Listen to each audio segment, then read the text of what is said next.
we can talk. I think I can hear people breathing now, right? Okay.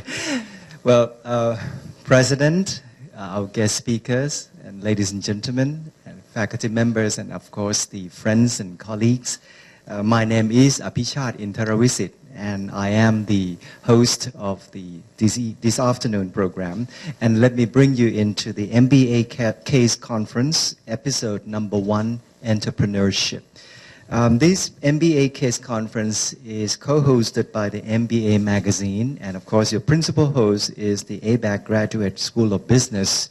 We are fortunate to have our guests with us, 3 of them who have had quite a busy schedule, and they have given up their base time of the Friday afternoon to be with us, to share with us everything, and to allow us to pick their brains.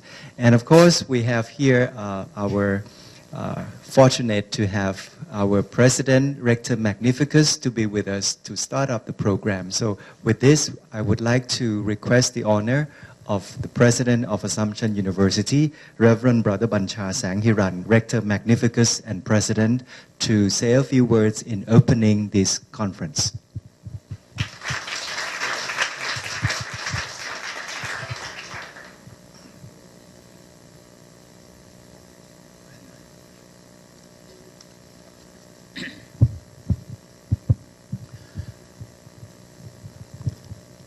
Honored guests, ladies and gentlemen, I do apologize for being late because I thought that it would be 1 o'clock.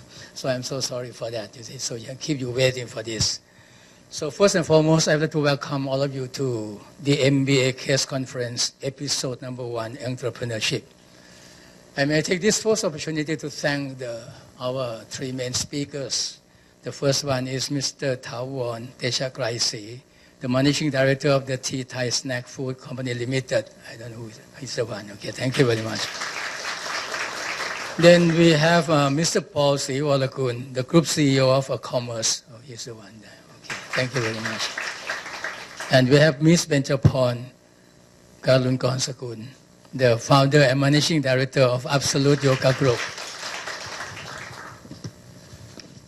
When I got the title, the episode 1, that means to say there must be episode 2 and 3 and following up after that.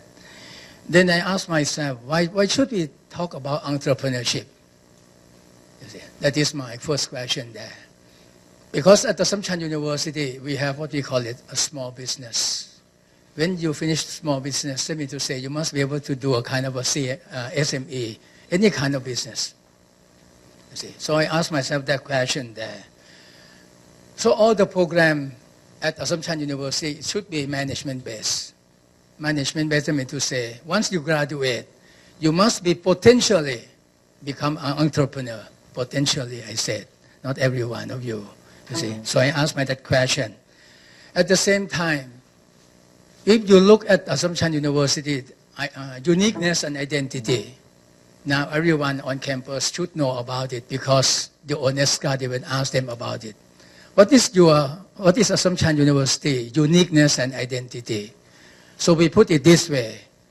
Assumption University is an international Catholic university, or we call ICU, not intensive care unit. ICU means an international Catholic university. Inculcating three E's.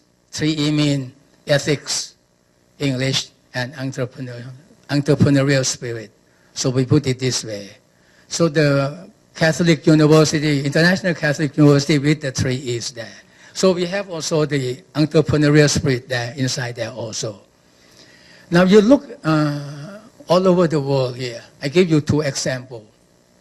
The first example is the Philippines. If the whole world has a financial crisis, the Philippines still survive very well. Because most of the people in the Philippines, a big majority of the people in the Philippines there, they have gone outside the country to work there. So they send the money back to the country. And Thailand also, in different, twice already, when we have what we call it, that kind of economic crisis, we still survive. We recover very quick. Why? Because we have a lot of SMEs in our country there. That means small entrepreneurs in our country. A lot of them on the street, side road, and so on, and everything there. Okay. Now, why entrepreneurial spirit and not entrepreneurs? Why should we put it that way? Now, I just give you the first thing is, what is the definition of entrepreneur? The entrepreneur sometimes is the one who exercise initiative, who by organizing a venture, there must be a venture to take benefit of an opportunity. So there must be a kind of profit from the venture that he's trying to do. Okay. The person is a decision maker. He makes decision of everything and everything there. Decide on what, the how much, and everything of the product that he want to give or the service he want to do. That is the definition of entrepreneur. And that entrepreneur is the person who supply the risk capital. Entrepreneur should be the one who supply the capital. As a risk taker, he is also the risk taker and monitors and control the business activities. So that person, that one person, or a group or a team, it depends, must be able to manage everything there as an entrepreneur. But on the other hand, when we talk about entrepreneurial spirit, which you understand very well. Some of you drink spirit. Spirit, that means something when evaporate, you cannot see that. Spirit cannot be seen. So the spirit, entrepreneurial spirit, is something, it's a gift that inspires people. It is something like an inner drive from the inside of the person. What kind of the drive that you should have? Number one is the passion. There must be a passion in that person. Number two, positivity or positive thinking. You must think positively.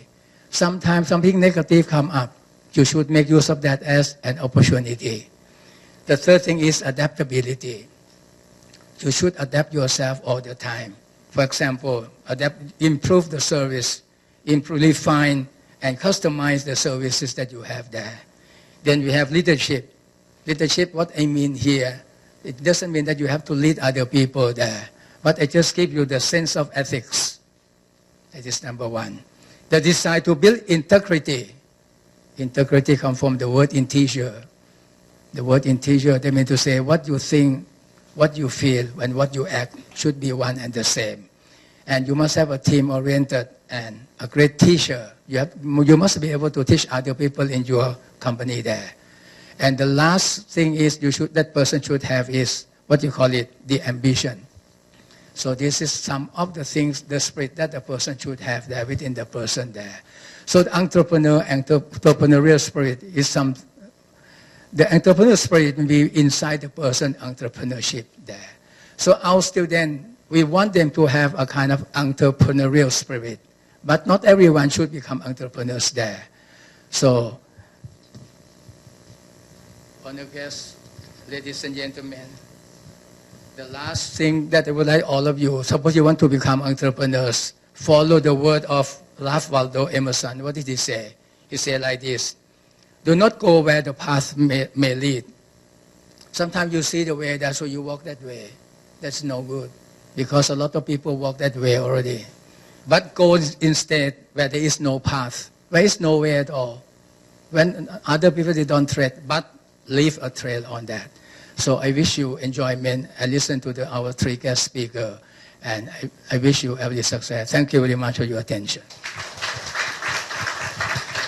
Thank you very much, Brother President. The Brother President will remain on the center stage now to give the token of appreciation to our guest speaker before we proceed into the program. So maybe we can have you reappear on the center stage to present the token of our appreciation. Brother ครับ ขอเรียนเชิญตรงกลางครับ Okay.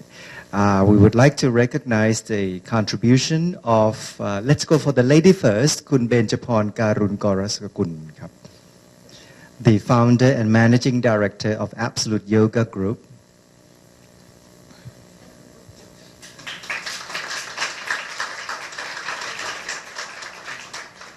Next, we'll go to คุณ ถาวร เตชะไกรศรี managing director of Tea Thai Snack Foods.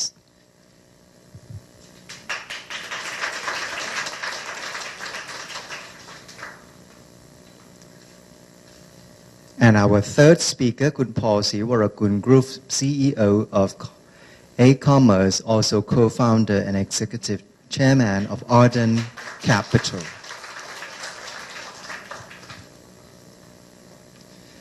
Should we have all three with brother on the photo opportunity, please? Yes, again.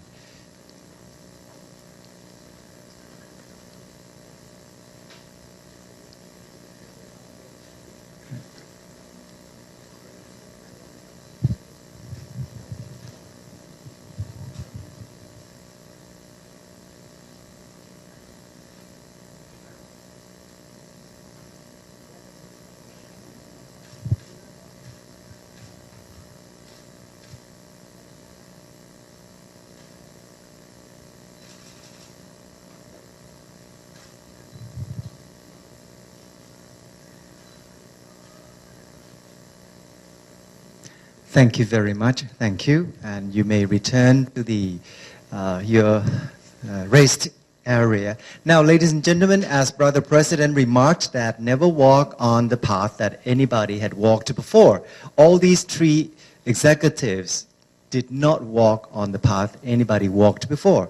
And they have to just go through the whole thick and thin to make things possible. If you take a look into the topics and the personalities who come to share with us this afternoon, you would find that the program, it could be eclectic, it could be diverse, but I would say they are all well integrated. We'll hear things from the consumer's products. We hear things from the solution, which is an up and coming, and finance. And of course, we would never miss the leisure and health.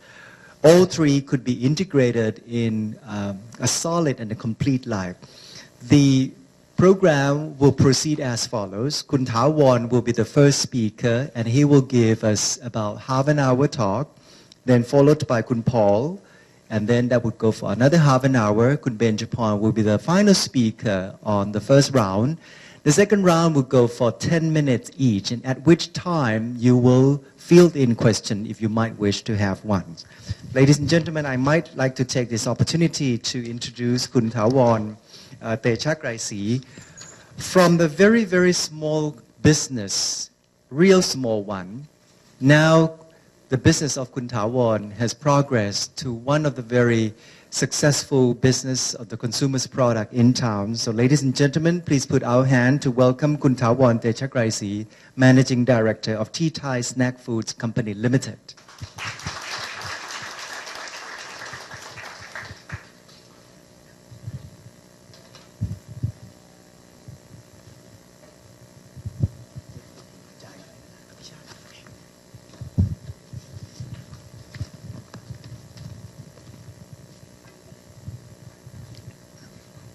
Thank you, Ajahn Abhishek. Good afternoon, Brother Bancha, Dr. Sunthorn, Kun Paul, Kun Ben, ladies and gentlemen. Good afternoon, and I have to remind you that my English may be a little rusted, okay? I graduate class 15 from ABAC, okay? Which you may know how long it is, okay? And I work with the snack manufacturer. So most of the staff are Thai. Not most, I'm sorry. All of them are Thai, okay? So we speak Thai all the time, so okay. Please bear with me a little bit, it's okay. My name is Thawon Techakraisi, okay? I'm the Managing Director of Tea Thai Snack Food. Okay, thank you for ABAC and MBA magazine inviting me. It's my honor to be here to sharing my experience. Okay, Tea Thai Snack is a SME, snack manufacturer. As you have been heard, my father is a founder. Okay, he started the business with a small shop house more than 40 years ago. Okay, and here is the present factory in Cha Cheong Sao province. I am the second second generation, okay, from the factory, the business, with the main product is a seasoned squid, okay, or you may know the brand is Squiddy. I don't know how many of you have been tasted, okay. With this brand, we have been in the business for until now 38 years, okay. So to be in such a long history company, it's either to make you enjoy the success, make you feel relaxed, okay, or we have to transform in order to grow the business and to move forward, okay. And I experienced this transform with trial and error, with implementing theory that, okay, we have learned, okay. In order to grow, in order to get new product, in order to make more revenue, okay. With the trial error, we have paid the price for quite the big amount. So let me share the experience. Okay, here's our export brand, okay, and this is the local brand, Squiddy. It's a seasoned squid, crispy, chewy, shredded squid, which we have been in this business for 38 years until now. Okay, talking about an entrepreneurial spirit, okay. As I said, my father is a founder. So we are in the food industry.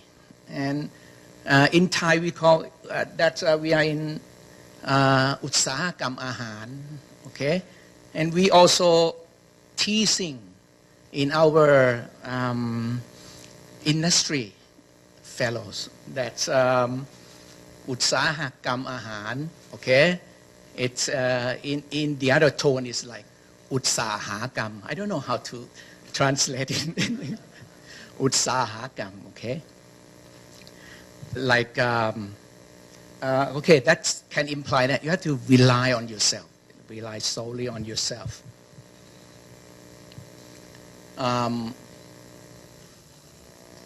Okay, my father, he's a founder, okay, so at that time, we just, okay, just me and him, okay, run the business.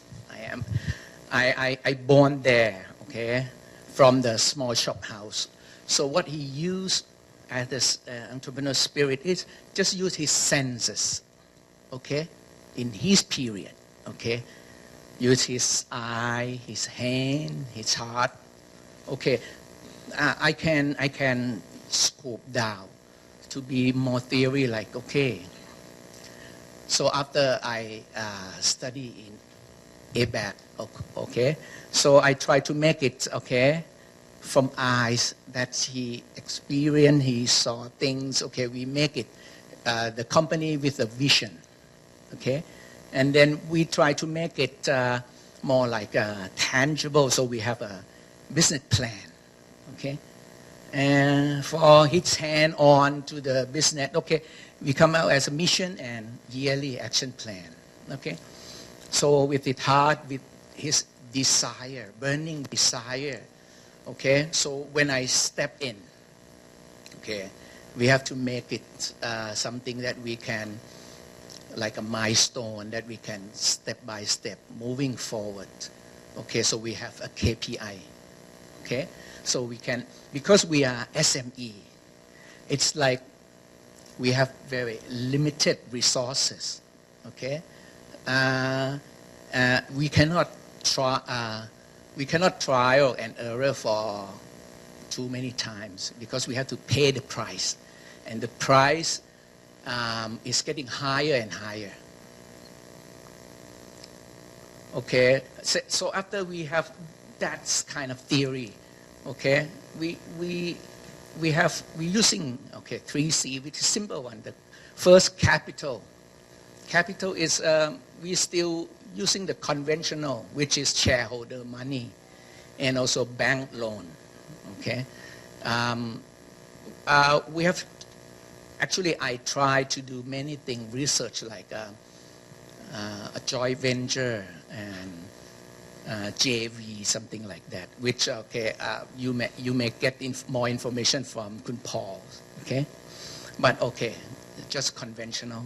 And then connection, we try to bring ourselves into connection in order to get benefits, okay?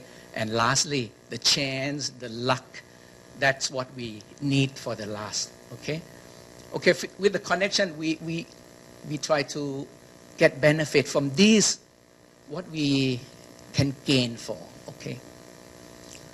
Because we are in a food business, so we go to NFI, okay, the National Food Institute, okay, DITP, the Federation of Thai Industry, DIP, okay, and DBD, all these either government or government agency or private. All these private organization, even JETRO from Japan. And this what we get, some of these what we get benefit for. Okay, for example, the first one is the project called MDIC. It's a project from Department of Industry Promotion that they provide a consultant, okay, to help SME with 5 plans.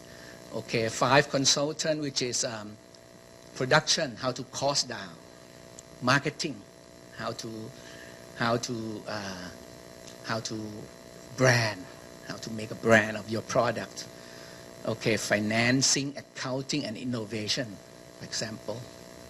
Okay, this is all the connection that we got. TQM, we got Japanese TQM advisor to be work with us for a year and a half at the factory in order to make the system. We get SME proactive in order to do the exhibition in abroad, okay, and also the technology transfer that we. This is the important one. We got the technology transfer because we always, as a SME, as I said, we cannot do more of that trial and error, but we try to grow, to gain more revenue. We want the new product because we have only seasoned squid that we rely on. Okay, so we want more. We want something new to the market. Okay, so we trying to find out the support, and this we got the technology transfer from JETRO. We got the Japanese snack guru, okay, to come stay with our factory for 3 months to transfer technology until we get the new product, new process to build the new product, which is coated peanut, okay, which actually I have the sample for everyone to taste, okay, today. Okay, and finally the BOI support. Okay, let's say we plan, okay, we try to transform, we try to grow, okay. Before, okay, our Bangkok factory, we do 2 chips and 3 chips production for many years. And we have the distributor always saying that, okay, we lost the opportunity to grow. But as an SME, we try to make things, okay, every step to be sure, okay? But, okay, we compare, and then finally, we have moved from Bangkok. We invest more. We expand capacity. Double the capacity, and we move out, build a new factory. Okay, with all that thing that we do. But unfortunately, this is the failed case that I would like to share with you. Okay, after build a new factory, it turned out the 1997, in Thai we call Tom Yam Kung crisis. Okay, Thai crisis. So everything that we plan, we do the feasibility study, we do market survey, we do everything, but uncontrollable factors. So that's the failed case for us. Okay, it's turned out over investment.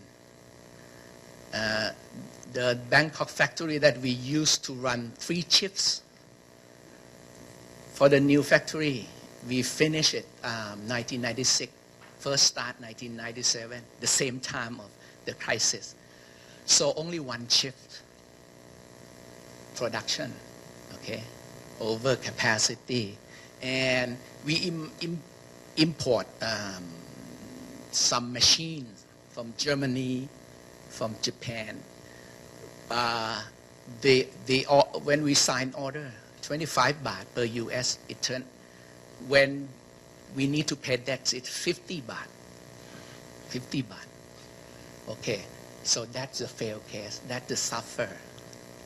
Okay? Okay, but finally, the success case. Okay, we suffer for quite some time, but step by step solving that problem. And then, okay, let's say the success case, we survive. Okay? We survived from the Tom Yam Kung crisis, yellow shirt, hamburger crisis, red shirts,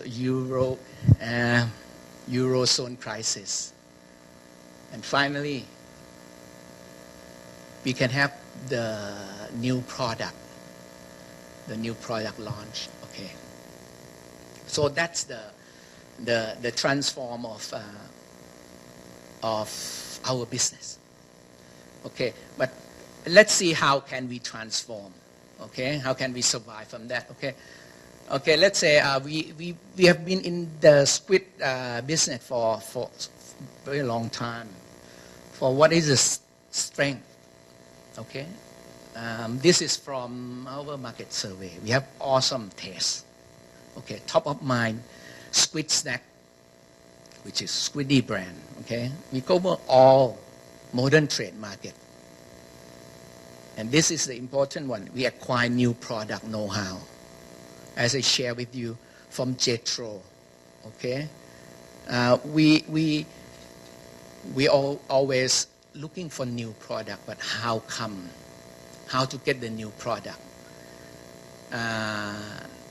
It's not only to invest with the new machine to get the new product, because we need the expert to transfer technology, and this is what we got, the transfer of technology.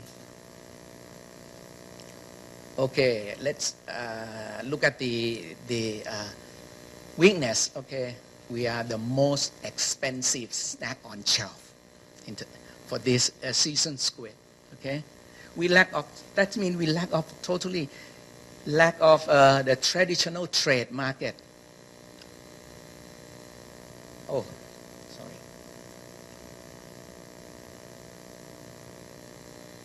And we lost brand communication to kids and teen. Because of that, because of we are the most expensive one, we sell only in modern trade. That's why to do a TV commercial is not, it's not worth it anymore. Then that's why we lost brand communicate with kids. And in terms of other snack, we are totally newcomer. Okay, let's see the opportunity. There are few direct competitors in terms of seasoned squid. Only 3 brands in the market. Okay. The snack market's always growing. Normally 8, 9, 10, 11% every year. Okay.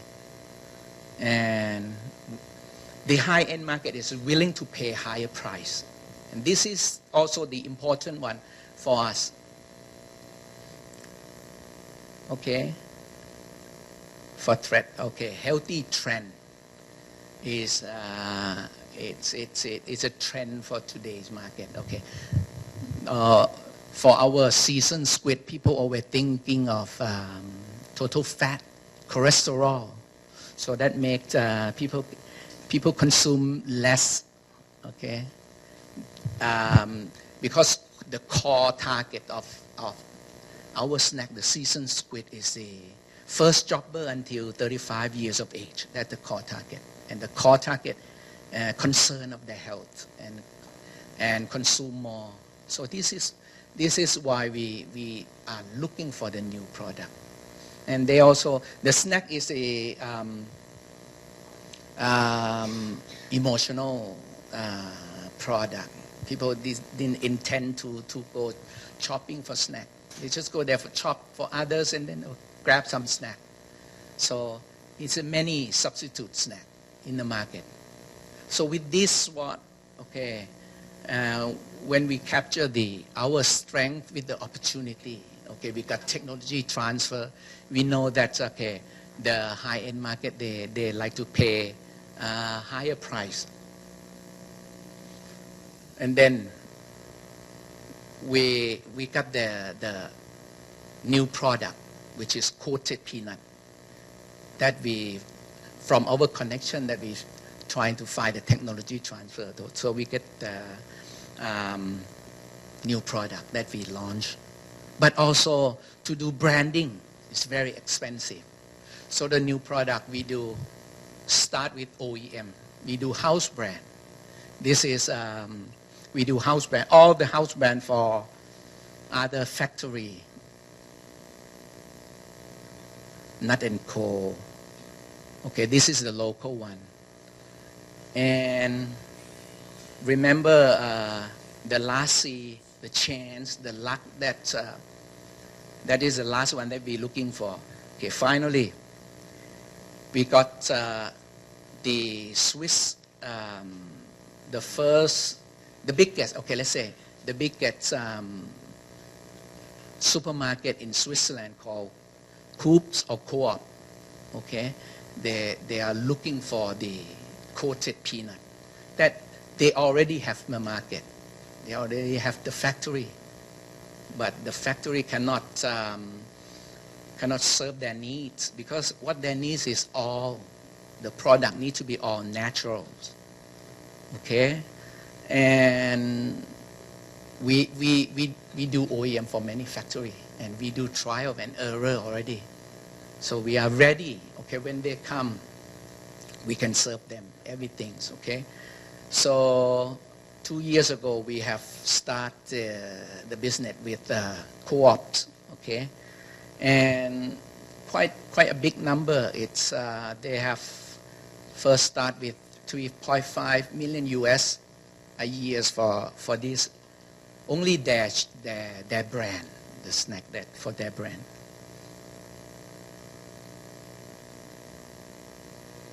Okay, and this is also the OEM for Japan. It's called Eon. Eon in Thai it's Max Value. This is all their brand, top value. They start Eon Cambodia, okay, that we make for their brand. Also Eon Thailand, and it's now we moving forward to Eon Japan. And this is also the German brand, Mamaito's. Okay. And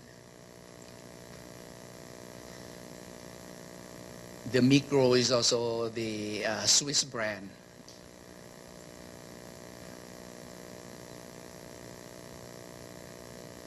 okay, let's say how to funding, as I said already. Okay, we are just still the conventional, the money from shareholders and also the bank loan. But with this new product and new project, we have contact BOI of Thailand, and finally we got supported from BOI for the coated nut project. So starting next month, okay, we will have start project with BOI. That means the revenue, we don't need to pay tax for eight years, and the import tax, we don't need to pay for the import machines and things like that.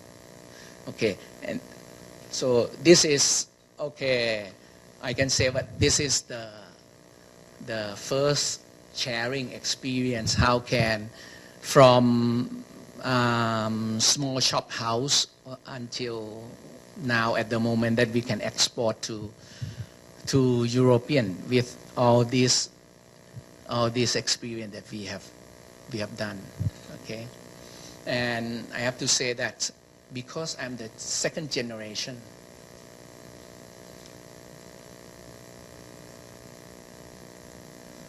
this is some of our family member. We are quite a big family, totally almost 80 of us. Our family Techa Kraisi, okay. My grandma still with all the kids. She is now 104 years old with a great memory.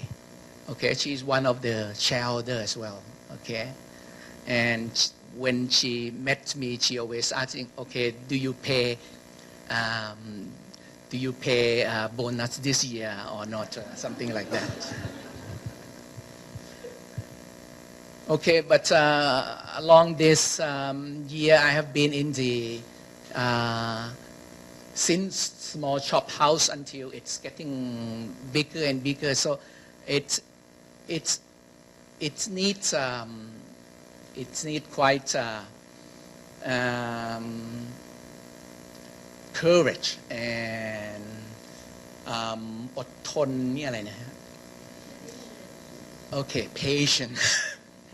Okay, and until now, okay, the Techa Kaisi family is getting from, okay, let's say snack is the first business of the family, and now we are grown up, and now Techa Kaisi is being part of that all this project, the LPN development. We are one of the co-founder, and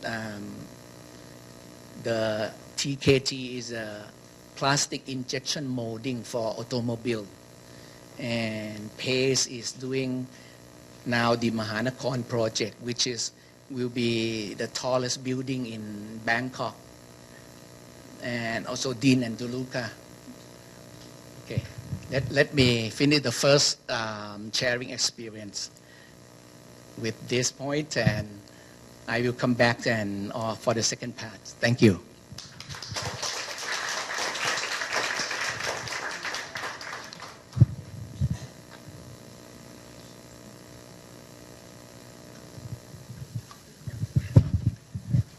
And of course, thanks for sharing of his insights of everything. And of course, I feel that all the ABAC members will be proud of our senior members here. And for your more information, Kun Thawon also shared in the ICE Center, which is an institution for training people in the SME. And he has shared much of his knowledge on this part. So the representative from the MBA magazine would like to give a token of appreciation to Kun Thawon on this occasion.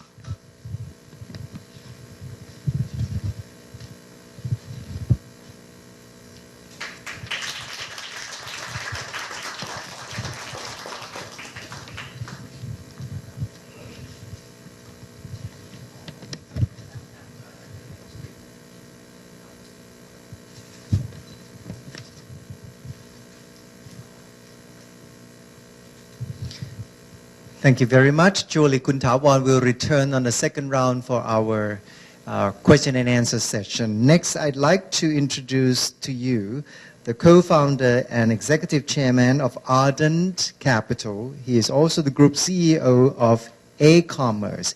Here we are going to meet with a very young and energetic person, a dynamic personality who has been tirelessly working on so many things from finance to solution. And of course, this will really fit for those young and dynamic generation to seek greater opportunity, particularly in the solution, finance, with the internet and e-commerce. Ladies and gentlemen, I am introducing to you Kun Paul Sirakun.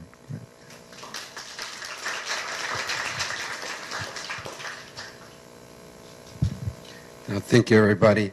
They call it Zoom off. Sorry, Zoom.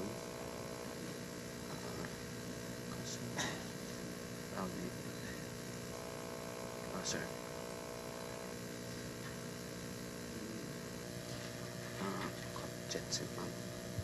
Oh yeah, that's fine. That's fine.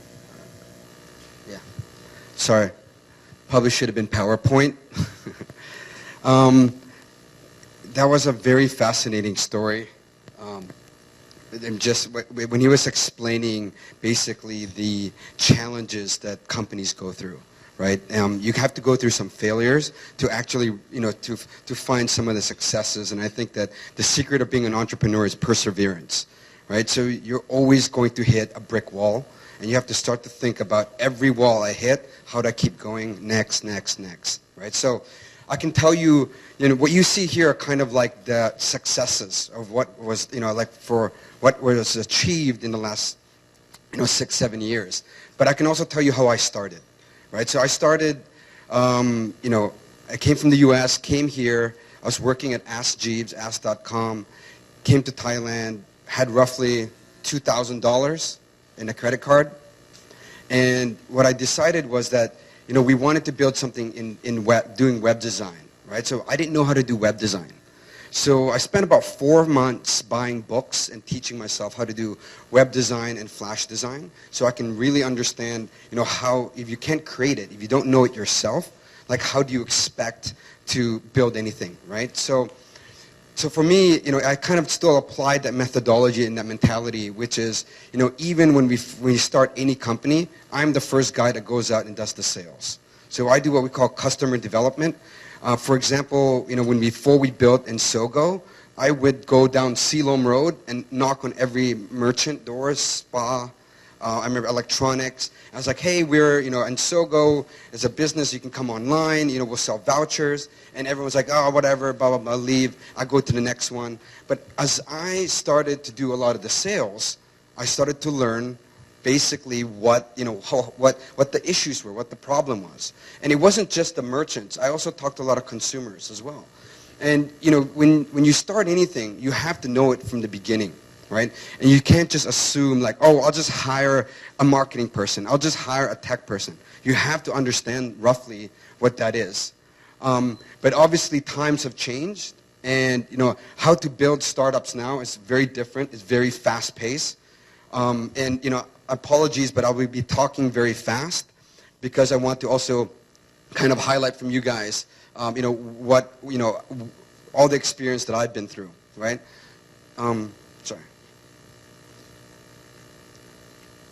Thank you. This is going to be tricky. Can I get the 80% maybe? Sorry. Maybe I'll could maybe stand here. Yeah, sorry. So about Ardent, right? So let me explain first. The first company we built was a digital advertising agency, 120 staff. We started first in Thailand, and then we expanded really to Philippines and in Vietnam. We were very lucky that we got the MSN account. So MSN, Hotmail, Messenger, we were exclusive partners for them because we were the only ones that were actually selling online advertising in Thailand. So that was around 2003. We eventually sold that company for $8 million US. We were acquired by a public company. Then the second company we built was called an ad network, which is called AdMax. We went to 6 countries, got basically all the websites in every country and serving ads, kind of like Google AdSense. We raised about $12 million led by SoftBank and IDG Ventures. And then we built that business to about 250 staff in 6 markets in the region. And then we were acquired by an American Indian ad network called Comly for roughly around 28 million US. So we were really kind of in the media, in the advertising space, right? And then what we started to see was, the world is moving towards commerce. So it doesn't matter what website you're in or what app that you see, right? People are going to monetize 2 ways. They're going to make advertising, money from advertising, or money from commerce, right? So when we built Insogo, which was our 3rd company in the Insogo, it was a daily deals. It's like Groupon, like Living Social. When we first started it in Thailand, we were expecting maybe 100 orders in one day. We were hoping 50 to 100 orders. The first day, it went to 1,000, right? We went, whoa, right? Very surprised, like that there was an appetite in Thailand for e-commerce. And so from that day, we put in roughly around $200,000, $300,000 of our own money to fund that venture. Then within about 3 weeks, I got on a plane, went to Singapore, and then was able to get funding for another $250,000 in that weekend, pitching an angel investor, right? So got angel investors. So the first people that invest into you are sometimes your friends and family, right? But there's people that also know you, right? And they'll invest because you're building a great story. When they see that you're passionate, that you're going to build something great, everyone wants to jump on board, right? So for the Insogo business, it was very, very fast, right? Because after we put in 300,000, 6 months later, we raised 2.5 million US. So that's roughly around 2.8 million US, right? That's around 2011. Sorry, 2010. I remember there was the protest. Within 1 year, we scaled our company to 450 staff, right? So we set up we first went to Singapore. We're going to expand this business very quickly. We went to Singapore. I remember hiring on Friday like 4 people, and then on that weekend, 2 competitors already came into the market. I had to basically lay off those people I just hired on Friday on Monday.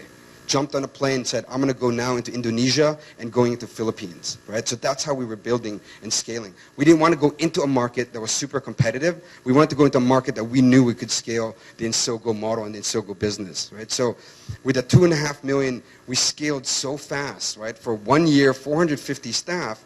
And I remember one in our office, where I was making, copying documents, and one staff came up to me and said, like, hey, what division do you work for, right? You're always making photocopies, right? And it was stunning because, I was the group CEO, right? And that's how fast we were hiring, right? Because people didn't know, like I was traveling so much, people didn't even know who the group CEO was, right? So obviously I called in HR, we have to have an onboarding policy, but things were going so quick, right? But so eventually, we put in about close to 3 million. 1 year later, we sold the company for 68 million US, right? And that was very, very lucky.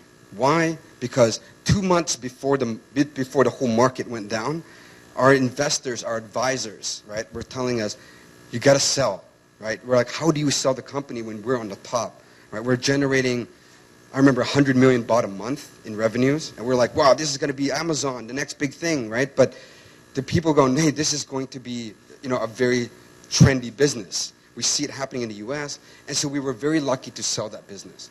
So after that, selling the 3 businesses, we decided to go, look, we want to go to venture capital space, to start to put that money into work and invest into different companies and startups. And really, that's why we did Ardent, right? And here, when you see kind of what we were doing in Ardent, right, why we were investing, right, is because, we felt that the market was going to grow.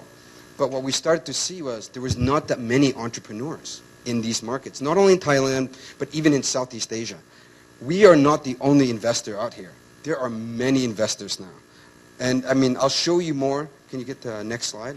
But I mean, I'll show you more down the road about all the companies that are being built and how much money they're raising. I have an investor hat on, and then when I started to invest into the ecosystem, there was one big problem, right, which was the logistics and the fulfillment, meaning that when you actually bought something online, it would take 7 to 10 days to deliver the product. So who do you use? Like the DHL, FedEx, you know, like they were doing the logistics. But out here, there's no DHL, there's no logistics.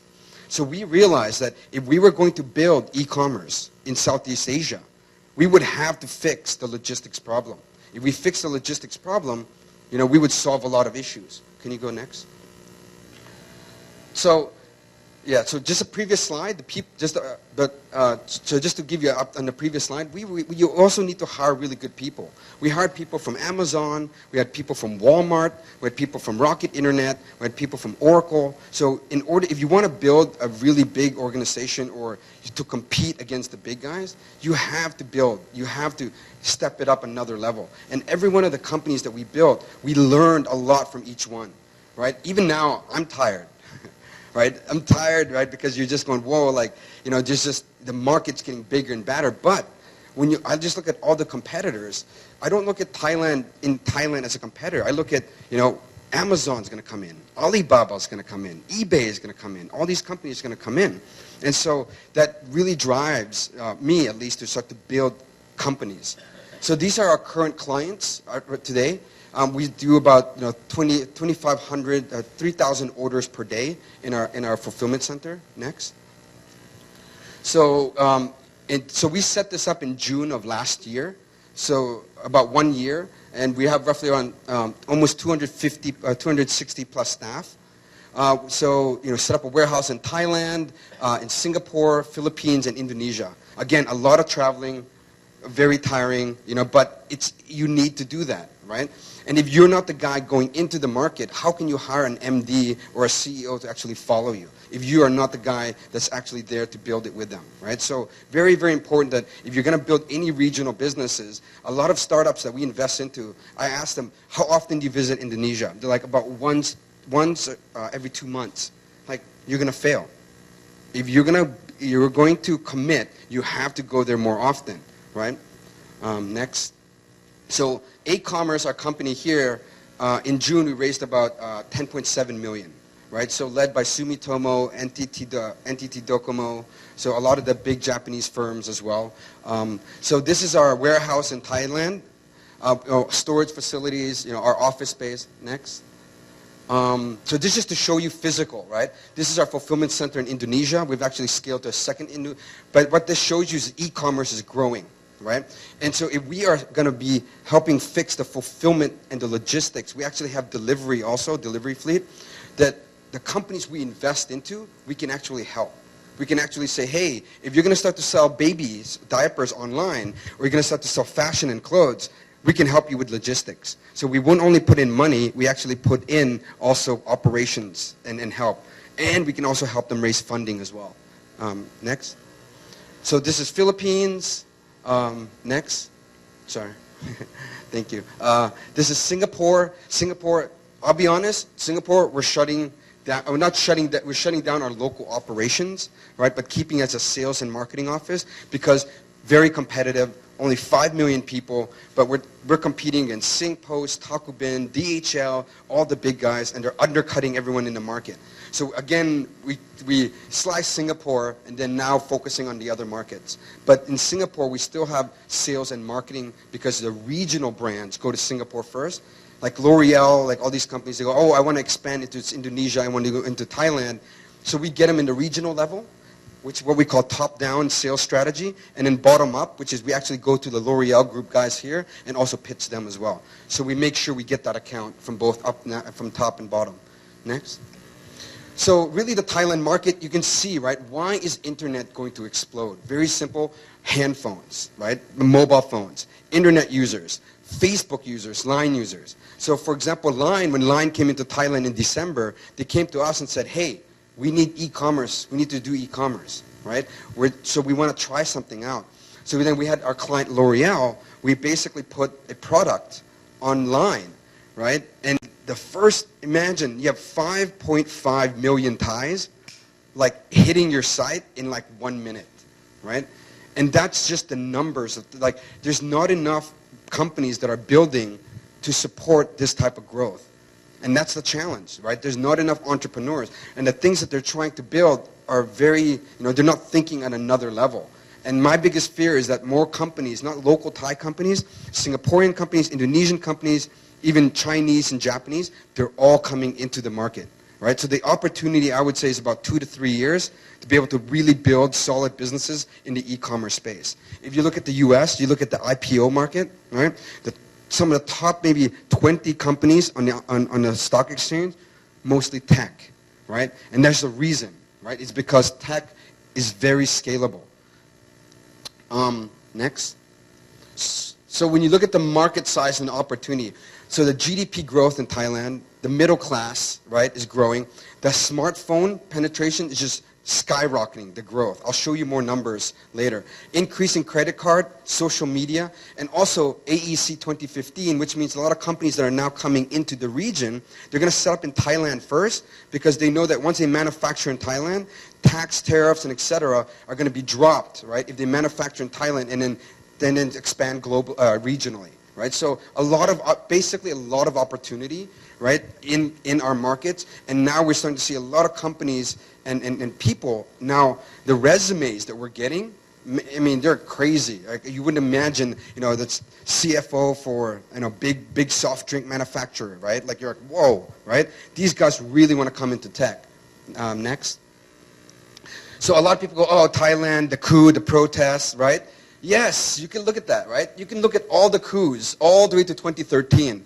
Has that stopped the growth, right, of the country? Right? No, because just the domestic appetite of Thailand itself is enough to even have an entrepreneur just focus on building companies to meet that appetite. Next. So here, Bloomberg, most promising emerging market, Thailand number 5. This is very important for me, because investors, if investors are looking at a market, like, why would we invest into Thailand? Why would we invest into your companies? Right? So these are numbers that show you, like, why Thailand is very appealing. Next. Also, hours spent per week on media, right? A lot of people go on advertising. He was just saying, like, TV advertising isn't really our target, right? Because, again, it's, when you look at, just Thailand alone, internet now is just the dominant media, right? People are doing are using internet on their mobile phone, on desktop, on tablet, right? And you can just see, but yet, internet online advertising, right, it's only 3%, right? Where even though it's commanding like the majority, the online advertising budgets are so small still. Next. Compared to, obviously, TV. Sorry. Buying on smartphones, right? So these are people actually pulling out their smartphones and buying on here. Why? Because maybe, when you're sitting on the couch, you're a little too lazy to get up and open your desktop. But you know what that habit is? That habit is actually very important, because now if you're not thinking of mobile first and building any kind of internet company, right, you have to start to think mobile first now, which means that your website has to be responsive, meaning it can be desktop, tablet, any screen, right? So when you see like the trends, Thailand and our markets tend to leapfrog, right? So America had to go through traditional kind of internet desktop. Right? More people are experiencing internet via mobile phones as their first device. Next. Popular payment methods, COD, 65%. Right? So people are not basically paying, and then they actually we have delivery fleet that actually have to deliver and then collect the payment. Right? And this is this is the challenges of this market, today, right? And you can see just, the trends that are happening, 60% on desktop, on mobile, but that is growing so fast, right? It's going to be eventually more like 50 to 60% mobile, probably in the next 2 to 3 months. Next. So when you look at online advertising, look, this is the amount of share, right? Let's just say in Thai, look at the advertising, and then look at TV, right? So what is this telling you? That the more time we spend on our mobile phones and desktops, that trend will just follow, right? The money is going to start to come, right? And I see 2015 is going to be a really booming year for our sector. Next. So also Thailand, what makes Thailand awesome for us, basically a hub, is when you talk about spice routes from China, from India, right? The land routes into Thailand, that's the cheapest form of transportation, right? Ship by sea takes too long. Ship by air, too expensive, right? So they're strategically placed, right? So we're looking forward to, once Burma starts to come online, whatever we're selling in Thailand is going to start to feed into Burma, into Laos, into all the other markets, Vietnam, and etc. Next. So what's not working for startups in Thailand? It's difficult to recruit grade A developers. Very difficult. Very expensive, right? Salaries are starting to spike. I've seen, like, I've hired somebody for 60,000 baht. It's a decently high position. Literally within 2 years, getting paid 300,000 baht. Right? Taking senior positions in an international company, because just 2 years in this space is kind of like dog years, right? It's like 5 years in a traditional, basically, business. And that's the lack, so when you look at the resumes now, I mean, we're paying really like super premium because it's so competitive. And the valuations also, so we're now getting startups that come to us, so like, here's a PowerPoint, right? So how much is your company worth? $1 million, like on a PowerPoint. Right? Without any like history. But you know what it is? If they have a little bit of history and they're actually pretty good and that PowerPoint looks kind of cool, you'd actually put money in. That's the sad part, right? Because there's way more, there's over $1 billion coming into Southeast Asia with no investments to make because no one can find good startups. What does that mean? The supply and the demand, right? The demand is so big, but the supply of entrepreneurs, very difficult to find. So we, for me, I come here and I go, who's the entrepreneur here, right? Like, who's going to want to build companies? And my suggestion is, the way I started, just to retract a bit, was when I first came to Thailand, I realized that, if I started my own apartment, right, it'd be very difficult to start to build. So I went to a company. It was a friend of my dad's, and I said, look, I will manage your website for you Tuesday and Thursday, but let me run my own company inside your company Monday, Wednesday, Friday, right? So just give me a desk, right? Give me a computer. I bring my own computer, and it was me and my brother. There was 2 of us, and there's like 100 people, right? It's a media company. And what was really interesting was our clients, right, would come in, and imagine the client would come in and see your apartment. They're like, oh God, they'd leave, right? But they come in and they see your desk in the middle and they go, oh my God, your company is huge, right? Right? These are the things that make an entrepreneur an entrepreneur. I can tell you a lot of these little stories, but it's not all pretty. There's people that try to screw you. There's everything bad that can happen, but you just have to keep driving, right? So from that to me and my brother in that desk, right? Within 1 year, we got the 20-man team, and we closed the MSN account. So after we closed MSN, then we called Yahoo. And we're like, hey, who's repping you in Yahoo? Yahoo's like, nobody. Okay, we'll take Yahoo Vietnam and Yahoo Indonesia, right? So that's how we started. And the whole thing is, one opportunity always opens one up for another, right? And even now, right, for me, I'm playing a different, I'm now looking at investing and et cetera, but I'm still, having to keep building. And that's the whole thing, I think, with, it was not really about the money. It's more about wanting to really build something good and something great, right? Sorry, next. Sorry to digress there.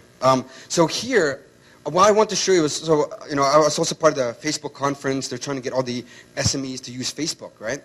But the reason why I'm showing you this is because when you do a startup now, when you do even marketing now, it is cheap now. It is the cheapest now. Why? In 2 years from now, there will be so many competitors trying to go after your advertising dollars that now it used to take $10 to acquire a customer, to get a customer to be your member or on your website. In the future, it's going to be $30, right? Because all the competitors are coming in, right? So when is a good time to start? This is what we call the very most important part of any startup is what we call the customer acquisition cost, right? The CAC. I'm sorry, and the lifetime value is I get the customer, it costs me 10. So in Sogo, for example, I remember it cost us to get a Thai person to buy something, right, in Sogo. We'd spend $8. But the lifetime value that we would get, it would take 3 months before that customer would spend $8. So we'd make our money back in 3 months, right? What does that mean? You go to a venture capital and going, hey, we make money back in 3 months, and going, here's millions of dollars, right? And if you get that model right, because the cost per acquisition and the lifetime value of a customer, if you can grow that, right? But what they don't show is it can grow and it can go boom. And that's just the nature of the internet. Next. Am I out of time? Yeah. So what works for local startups? Here's the competitive advantage that Thailand has over a lot of countries. Local language, right? So same thing in Japan, but the challenges you have with Singapore, Malaysia, and Philippines is that they all speak English. So all the local customers, like rather than going to local websites, why would you go to a local website when you can go to, Google or CNN or, all these, because you can read English, right? So the content that they basically absorb is international content. Thailand, it's Thai content. Thailand, it's local Thai business, right? So it's a great advantage for if you're Thai to actually start, right? It's a competitive advantage. B2B, so these are just laying out the different types of models that you invest into. But I'll just tell you, consumer internet apps, the apps, mobile phone, right? The growth is phenomenal. I mean, I'll give you an example. I'm not going to name names, but let's say Sanook, right? Sanook is the #1 portal. You look at 4 million 4 million unique visitors, let's say a month plus. A startup that goes on an app, right, can get that kind of traffic, like literally within 3 months. And Sanook spent 10 years to get to where they're at today. You can imagine, right? Like, where did Line come from, right? Line started in 2012. They now have 500 million users. And the only why Line started was because it was the tsunami in Japan. And they basically had to do a warning, right? To send everyone a warning. And from that, everyone was communication platform. And then Line was born. And then all of a sudden now, $10 billion IPO that they're planning, right? So companies can be created in such a small amount of time, right? But that's what our business is. Next. And what's great as well, when you sell the companies locally, so when you sell companies here, or you're looking for funding, what's the different dynamic that Southeast Asia has is you have local companies. So you have the True, the AIS, the media companies, Thairat, all these guys. They want to acquire local companies, right? Because they don't also understand. Then you also have the regional, Singapore, Singtel, Japan. You have regional, China, regional companies that also want to buy. Then you have the global guys wanting to buy. Every company in the world now is looking at Southeast Asia. They see China, India, Southeast Asia, and that is the next target. And they go, look, for my shareholders, I need to show them I am going into Southeast Asia. I need to check the box, right?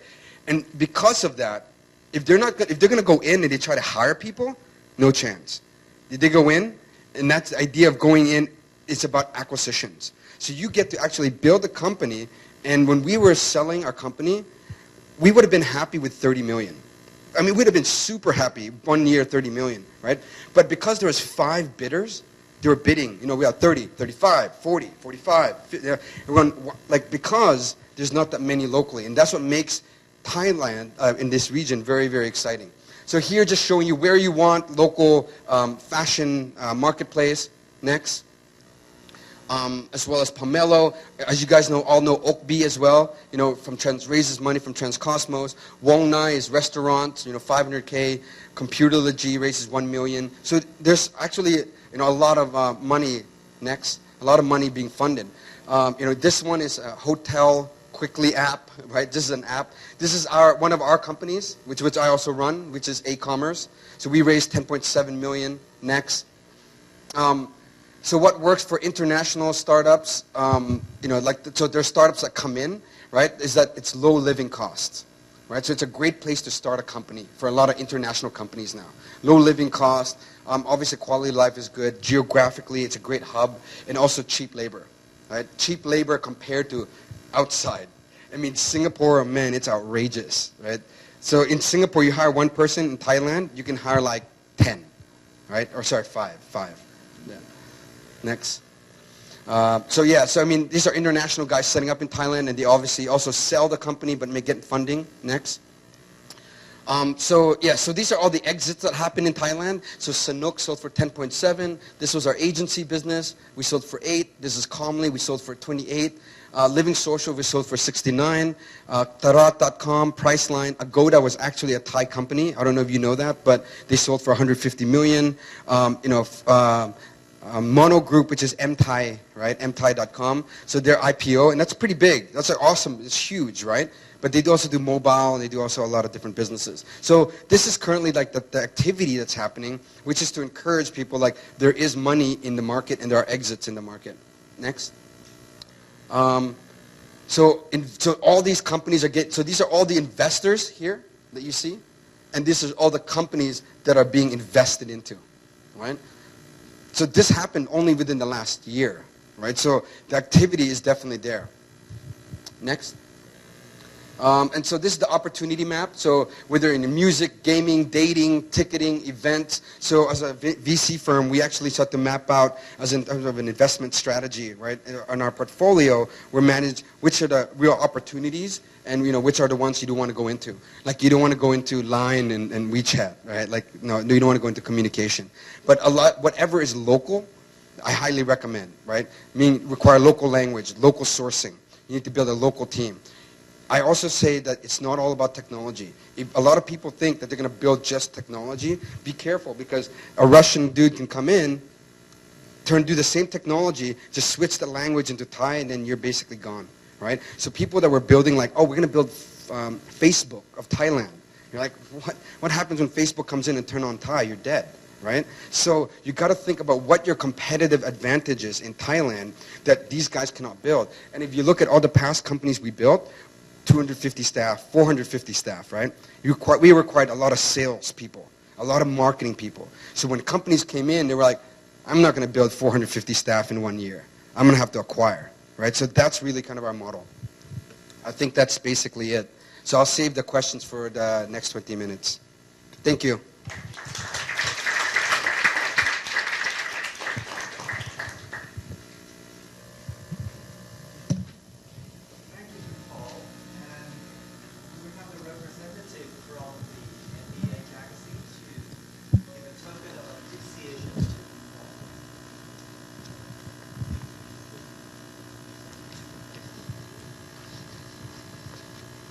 I'm sure Kun Paul has given you quite an exciting story and of course the eyes-opening opportunity, particularly when he mentions the one opportunity always opens for another opportunity. So that's really, and as a sentence of the day. Now let's get stretched a little bit. So after all these kind of, things that make you intense, our next speaker will get you relaxed.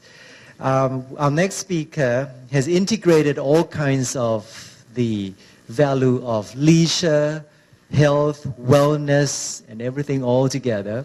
In the past decades, she has formed from a very small studio into a larger part of the, I would say, livelihood of people in the city. From a finance personality now to the yoga guru. Ladies and gentlemen, Kun Benjaporn Karunkon Sakun krab.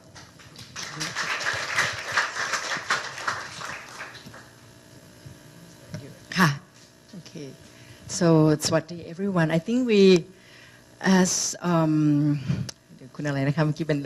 anyway, the MC has said that, we'll stretch a bit. So let's start with stretching a bit. I just add this on. So everyone stand up.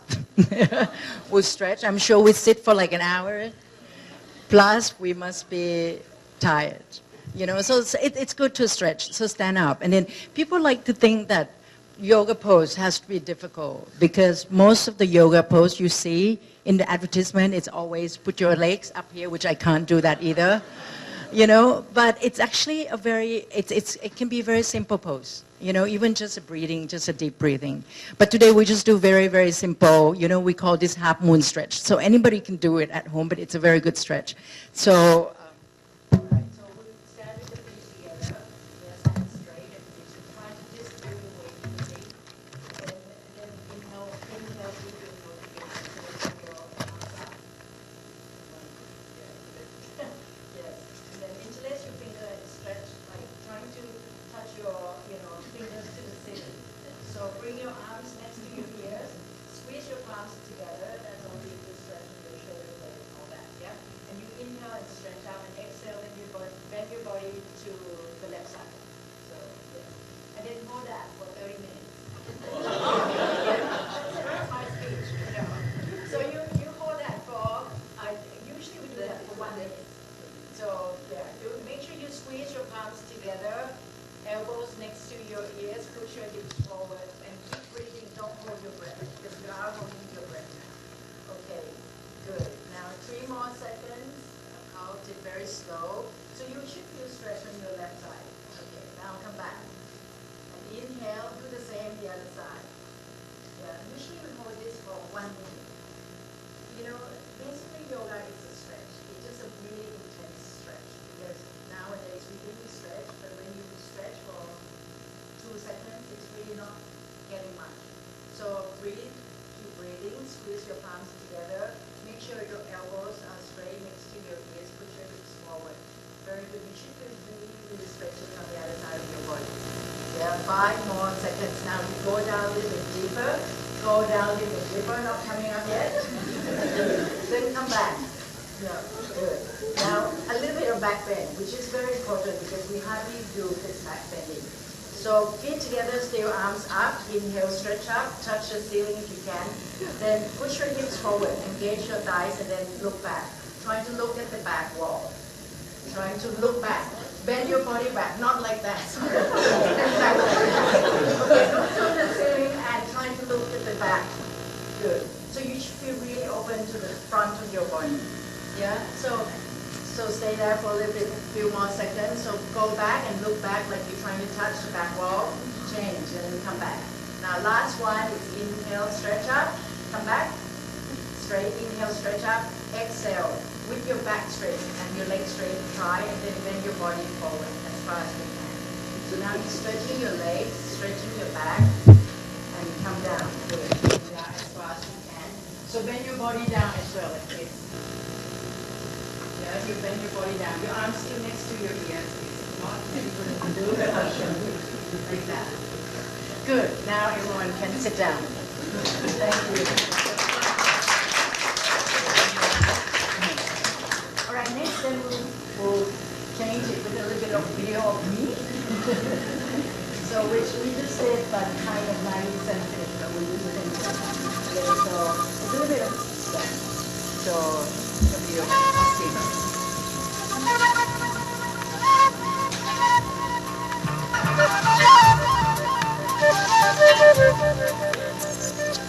After 8 years in financial industry, I decided I wanted to do something new, creative, rewarding, and more meaningful in my life. With the passion in yoga and the drive to bring something new to Thailand, in 2002, the first Absolute Yoga was set up, making it the first hot yoga studio in Thailand.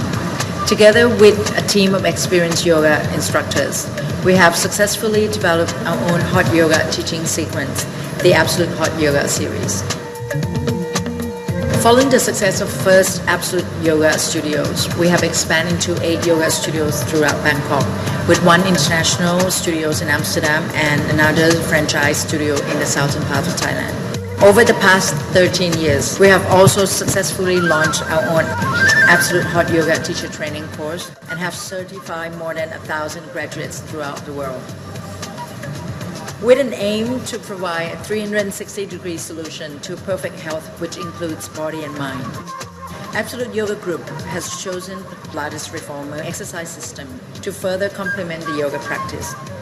We've made Pilates Reformer more accessible to everyone by being the first to introduce large group Pilates Reformer class into Thailand and Asia. While yoga gives us flexibility and strength from inside out, Pilates helps build core muscle strength giving us a toned, long, lean body. Our latest addition is Core Blast, a new exercise system based on the principle of Pilates and functional training. This dynamic cardiovascular workout using various props such as suspension ropes, resistance bands, and toning ball will help get you in shape fast. To complete the 360-degree solution to a perfect body, we have launched Absolute Fit Food in 2013. Absolute Fit Food is the first in Thailand to revolutionize the way healthy eating is done by offering the food that is healthy, tasty, gourmet, and conveniently delivered to you wherever you are. Going beyond that, we opened Absolute Sanctuary Koh Samui in 2008 to offer a complete wellness holiday destination, combining the best of our product offerings with the world-class detox program. Awarded Best Value for Weight Loss, Absolute Sanctuary is the perfect escape for you to recharge and re-energize your health and well-being. What contributed to Absolute Yoga Group's success? Our strong brand image of Absolute Yoga over the last 13 years, our unique product offerings, including our Absolute Hot Yoga series, our uniquely designed Pilates program, and our fun, dynamic Core Blast exercise system. We also have one of the best, highly trained team of instructors and staff. With our professionally run studios, we're always trying to provide the best to our members, be it studio facilities, locations, or services. My philosophy in building a successful business are, number one, quality. I believed in providing the best product quality for whatever we do. Number two, integrity. I believed in delivering our promises to clients and even to our own staff. Number three, vision. I believe in having a clear vision and a determination to follow it through to success. Looking forward to welcoming you at Absolute Yoga Group. แล้วพบกันที่ Absolute Yoga Group นะคะ Come join us today and embark on your journey to absolute health and well-being. Okay, so that is, thank you. So that is I don't know how many minutes, a couple minutes of the, of a brief. Now here's the 30 minutes of a real life. I even plan to wear the same outfit so that it looks the same. Anyway, so first of all, I'd like to thank, Assumption University. Do we still call it like that? Anyway, so I'm an alumni as well. Kun Tawan was Run 15. Then I was trying to work out what my Run is, which I found out I'm Run 20. So I'm like, we're 5 years apart. At first, because my ID was 312, and oh my God, we're 15 years apart. You look so young. Anyway, so yeah, so the opportunity, to come and share with everyone the experience that I have had, and very, very, grateful to have this opportunity, especially this is a university that, that I went. And I prepared a few slides, but I decided that we're not going to use that slide because it's pretty much the same and quite boring, to be honest, to talk about, what's the quality of being an entrepreneur and this and that, which I think we all know, So I think easiest, I'll just go through the last 13 years of what happened and how did I do this and how did I do that and what hesitation and things. And I'm sure all those quality or not quality will come out. In the stories, yeah. So go back, my degree in the university was in marketing, because I think that, if I'm going to be back in Thailand and kind of do whatever I do in Thailand, I need to understand the market in Thailand. Hence, I chose to go for marketing. But, like at that time, I also know that I would definitely take an MBA course and all that. And I just think, going abroad for a finance degree is probably a good complement. Anyway, so that's how it happened. So I got a degree in marketing and I got a degree in finance. And as usual, you come back and you work in the finance when people talk about, hundreds and millions and it sounds great. You came back. I remember this is 1996. My first job at that time, it was very, all these equity markets very booming. There's tons of finance and equities firms around. And, and at that time, the newly graduate, you probably make, I don't know, maybe 20,000 baht, 25. My first job offer was 70,000 baht a month. I was like, great. So yeah, so at that time it was great. It sounds great to, my first job was financial analyst. So basically you analyze all these stocks that you have no clue, but you analyze it anyway, and you write it, but just because you can write English quite okay and you can talk quite okay, so you do it. Anyway, and it pays 70,000, why not? You can tell all your friends you make 70,000 by a month, and you go for dinner, then you pay for them, it's great. So I did that, I have to say that I worked in finance for 6 years. I worked for 8 firms, a lot. I collect business cards. Even my dad said, what do you tell them? I said, I don't know, they seems to like me. So I change job all the time, just because I can. So I started with equity analyst, which is super boring, but pay well. But it's good, it's good learning anyway. And then went to investment banking, so, do deals and all that. And then I realized, like, it's just too much work. I don't like late nights, so it doesn't work for me. So I came back with, anyway, analyst, and then I went to commercial banking, which I said, okay, that's kind of good, good enough, not a lot of work, perfect. So I worked there for a while. So my last job was based in Hong Kong. After move around a little bit, finally someone offered me a job in Hong Kong, so I was private equity. So basically we look at firm and invest, and like Kun Paul said. So yes, so while I was having really good time in Hong Kong, working, very independent, you make a lot of money in Hong Kong, you spend a lot too, you go out every night, perfect. Then, so it's work hard and play hard, seriously. And my apartment's right in the middle of Soho, so even at 10 o'clock, my friend called, you want to come out? Sure, why not? So it's 7 days of drinking and eating and obviously working, which is great. It's one of the best time. Anyway, and then you're getting bigger and bigger. I was very fit. I'm very into fitness, which that's why we're in this business. But, in Hong Kong, you spend a lot of time playing and all that. So I was gone off a bit of exercising and all that, So anyway, so a very good friend said, hey, there is a new yoga studio in town. Come and do it. I always fascinating with the yoga, the philosophy and the non-science behind it, because yoga has no science behind it. It's just basically thousands years of philosophy. No medical proof why it's backbending. It's good for you. You just do it and you realize it's kind of good. And yeah, so I went along, had no clue what it is. All she says, I come and wear minimum, because it's really hot. I said, okay, so I went. And I think my first experience, it's a hot yoga, which is what, we brought into Thailand afterwards. So I walked in, it's very hot, the room's hot, and I was like, why is it so hot? Anyway, so I went along and did 90 minutes class, of yoga class, and the feeling after that was amazing.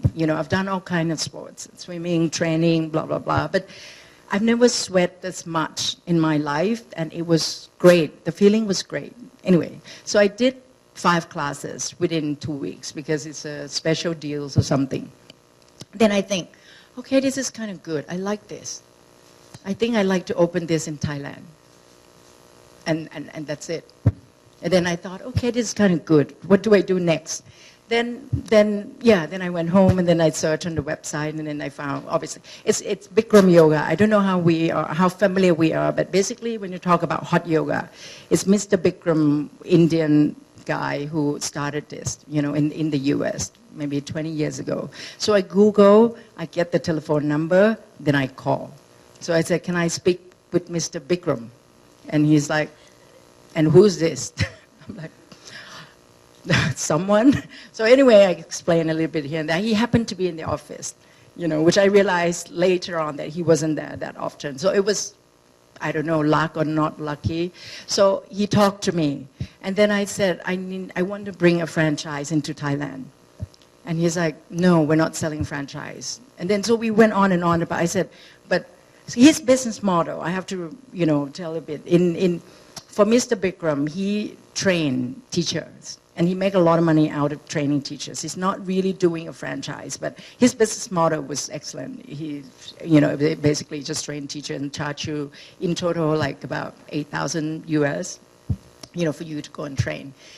So anyway, so he said, no, we're not. If you want a franchise, you want to use the name, you have to come and train. It's a 2 months training in LA, very intensive and all that. Anyway, so I said, okay, so we hung up, and I'm like, okay, do I really want to go back and be a student again?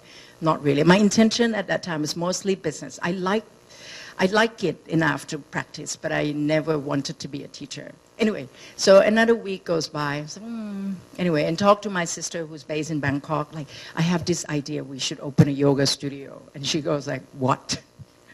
Obviously, she's never done a yoga either. And I was like, but it's great, trust me, blah, blah, blah. Because the first studio in Hong Kong was the first one in Asia. And they've done it really well. And before that, I used to do yoga in Bangkok before. And I've done it for 4 times, even though I like the yoga a lot. But the place is very inconvenient. I mean, it's the 90 minutes, but I end up having to spend 3 hours because it's just very inconvenient, not equipped with anything. It doesn't work with the lifestyle that I have. I mean, you have to do nothing and just be there for 3 hours. In the middle of the pose, someone will call you in and then go out and move your car. It just doesn't work. Anyway, even though I like it, it's not convenient, so I stopped. So I thought if I can bring this and then bring the convenience, bring everything that will fit into people like me, it will work. So that's how it all started. So a week passed, I said, okay, fine, I'll just go. So I quit the job, decided to quit the job, go and tell the boss, and I faxed. I remember, this is, obviously one of the key elements of being an entrepreneur, I believe, is that you have to have the courage, you have to have the guts to make that move. Whatever it is, to me, I don't calculate so much. I just thought it's good. Nothing here in Thailand, not even in Asia. The first one was 3 months old in Hong Kong.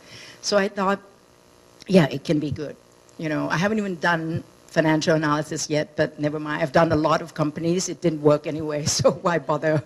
The company that I think it works, the share price gone down, so too much of that doesn't work either. You can guess as much as you like, but at the end of the day, you have to stop where you think this is enough. You're going to take this risk. So, yeah, so I sent a fax. I remember still today, I sent a fax for application, which already passed the due, but Bikram wants money anyway, so he said, come. So I remember that day, I half-hearted, I prayed so that the fax didn't go through so I can enjoy Hong Kong. But then I also think that I should do this. So, which I'm sure everyone go through this stage of, should I do it or should I not? Should I quit or should I stay? Because it's a comfort zone. It's such a comfort zone. You know what you're doing. I mean, I know what I'm doing. I pay well. I have a great time. Why? Just the thought of going to the US for 9 weeks and being students again, it just, Anyway, so it passed, so it went through and everything, so then no return, so it's quite, another thing, it's then, the funding kind of come into play a bit, so I was lucky to have a very, solid family, so I called my dad. It's not a big business, so I called my dad and I said, look, by the way, I'm going to quit the job and open a yoga studio. My dad was in a completely different business, in a chicken feed business. Like, he had no clue. And he was like, I send you this into schools and do all this, and you want to quit and do this? I mean, are you nuts? I'm like, a little bit. So I think in his mind, he's like, okay, go learn the lesson. So it's a few million baht. He said, go learn the lesson. He already completely wrote off that investment. I mean, anyway. So I got everything, I got this, and so I decided, okay, then I went. It was a great experience. I mean, we don't have a lot of time, and I don't think it's a core of this topics, but it was 9 weeks of, let's call it a normal people being in this rehab with the not so normal people. It's fun. it's great fun. At the end of the day, all experience in life, even though at that time it was so miserable, it was fun afterwards. Like I remember I got there, it's 9 weeks, 2 days, I said either I go home now or I stay. it was so bad that I have to make a decision like, do I go or do I stay? So I make the decision of, staying there. And it's actually quite interesting because it was only 12 years ago. We have all the mobile already at that time, I believe, and whatever. Anyway, so I was in the US for 9 weeks without mobile. I have to use public phone, which is good, interesting. There's no car. And in LA, if we all go, I mean, if you don't have car, you have no legs. There's no public transportation. So it's terrible, but it's good. I mean, it's good that you go through all that, and you used to spend a lot. You used to just live by yourself, and now you're in the camp with a lot of kind of very strange people, but it's good. Anyway, so I did all that, came back, and then we opened the first studio, So, yeah, so I think that's how it all started. And I think, so number one, you need to have the courage to make that big steps, But on the back of my mind, I always think like, I do this for a year and then I go back to work. That's it. In my mind, that's always been the thought because I have no idea how is this going to take or whatever. So I even thought like, okay, I sell my members. After 6 months, I exhaust all my market. Then what do I do? Who do I sell? It's not especially this business that we're in, that the fitness or this kind of business. You sell people, you sell their memberships, they buy you 1 year membership, they come every day, and after that, you're like, and then what do I do? Anyway, so that's the nature of the business. So, I was lucky enough that I think, hot yoga was the first. I mean, it was new. There's not even a proper yoga studio in Bangkok. So we designed a yoga studio that matched. Basically, through all my business, all this 13 years, I always use myself as a base because I'm a big consumer of my own target group. So if I like it, they will like it. If I don't like it, they won't like it. If I find it expensive, they will. I think it's best when you are your own consumer. Then you really put yourself in their shoes right away. Like, yes, they would like this. So I came back and then we opened a studio that I think fit my life and with a lot of people, If you think of the yoga in the past, in the movie or whatever that you see people carrying yoga mats around town in this nice yoga. Oh, who does it? I mean, no one does it in Bangkok. I mean, who wants to carry this yoga mat? I mean, in the US, people still do because they're so particular with the yoga mats. Thai people, they don't care. All they care is that you put it down for me nice, clean, give me the towels, do the bottle water for me. We provide at our studio. We provide, obviously we provide water bottle. But my maid actually even opened the little plastic for the members because it's hard for them to open. But we not open all of it because otherwise they think it's all water. So it's gone that far, the service that we have to provide. Because Thailand is a land of service, you have to give that. Otherwise, people don't come. You need everything. You need the car park. You need everything, like the whole thing. So we worked that out because I need it for me. For me to go somewhere, I need it. If not, I'm not going either. So that, and then, yeah, I remember when we first came, people said, hot yoga? This is so hot already. Are you nuts? Yeah. So I spent 2 years explaining the same thing what yoga is that I still remember today. Even today, obviously, I don't have to do it now. Someone else doing it, but I still remember. It's normal when you start something new. I always find that, when you change from employees to be self-employed, people ask me, number one, like, what are the differences? To me, my first answer is like the difference for me, number one, when you are an employee, you get sick of it, you go and resign tomorrow. It's simple. It's very good, actually. But then when you self-employ, when you own your own business, you can't resign. And I'm sure in a year, we all want to resign from what we do many times in a year, at least me. So I think that's the main difference. So I guess that's why after the eight jobs in 6 years, now it's one job for 13 years because I cannot resign. I just have to keep going because obviously the people that work for me, there's members that if I resign, if I quit tomorrow, if I close, they probably come and kill me, number one, for money. Number two, they probably think like, oh, then where am I going to go? What am I going to do with my days? So anyway, And another major difference between, being an employee and an entrepreneur, it's obviously, especially a small business, which I'm sure a lot of people generally, unless, it's a family business or whatever, when you start being entrepreneur, a lot probably start with something small because you don't know. You don't know if it's going to be successful, you don't know. So everything has to be spent very wisely because, I remember when we start, we have very easy, we have 6 staff, including me. We have 2 teachers that we imported, we have 2 cleaners, and we have 2 sales staff. It's very simple. The business model is so easy. So I have to do everything as well, from selling, from explaining to them why, because hot yoga is so new, so I have to be the model in class, so I do 3 classes a day. I was so skinny, 3 classes a day. Whatever marketing we have to do, then I go. Even if I have to demonstrate, then I have to. Anyway, so we have 5 minutes, so the rest is going to be fast. Anyway, so from that, then we grow from there on. Obviously, I didn't go back and work. Then we continue with with the yoga, and then from there, then we went on, and actually, then I moved on into opening the resort, the wellness resort, Absolute Sanctuary. So it's still very related to what we do, but a little bit bigger, a little bit more interesting, So it's a wellness resort in Koh Samui, which we won't have time, but there's a video, but you can also go and check out in the website. So again, that was another interesting, idea that I went down to visit my boyfriend who did a detox in one of this really crappy place. And then I came back like, this is crap. I don't like this place. I think we can build a better one.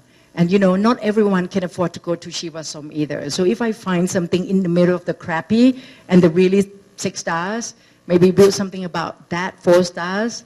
So in the future, everyone needs a bit of a rest. Everyone needs a destination holiday because all holiday that they go, they come back and they actually got more tired. So that's how we started. And then I became an architect, I became an engineer all in one go. So because we have to build the resort. So which is another good thing, good fun thing. Did I have any experience running a resort? No. But if you want to do something, it's very simple. You dissect everything down and then you look at what you need. You get expertise or you become a little bit expert in it. Yeah. So from there, then we went on and expanded into like Pilates, reformer. So that's another trend that I believe going forward. Because again, as we learn from our marketing and our whatever, after you do one product for a while, you kind of need another product to continue your product life cycle. Otherwise, to a certain point, it will go down. So we launched Pilates Reformer, with an idea again. That I can claim that we're the first that launched that because, Pilates has been around, but it was not popular as yoga because the price point, people can't afford private class.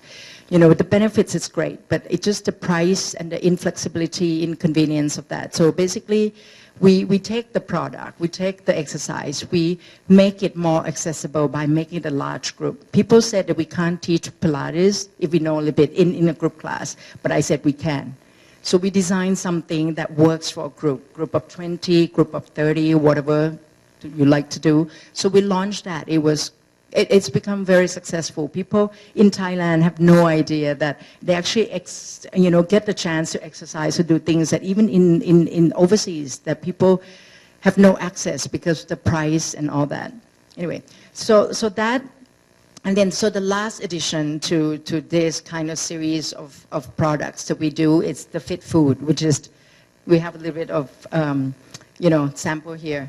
So so my latest idea that it's in a very, I call it very beginning stage, is this fit food concept.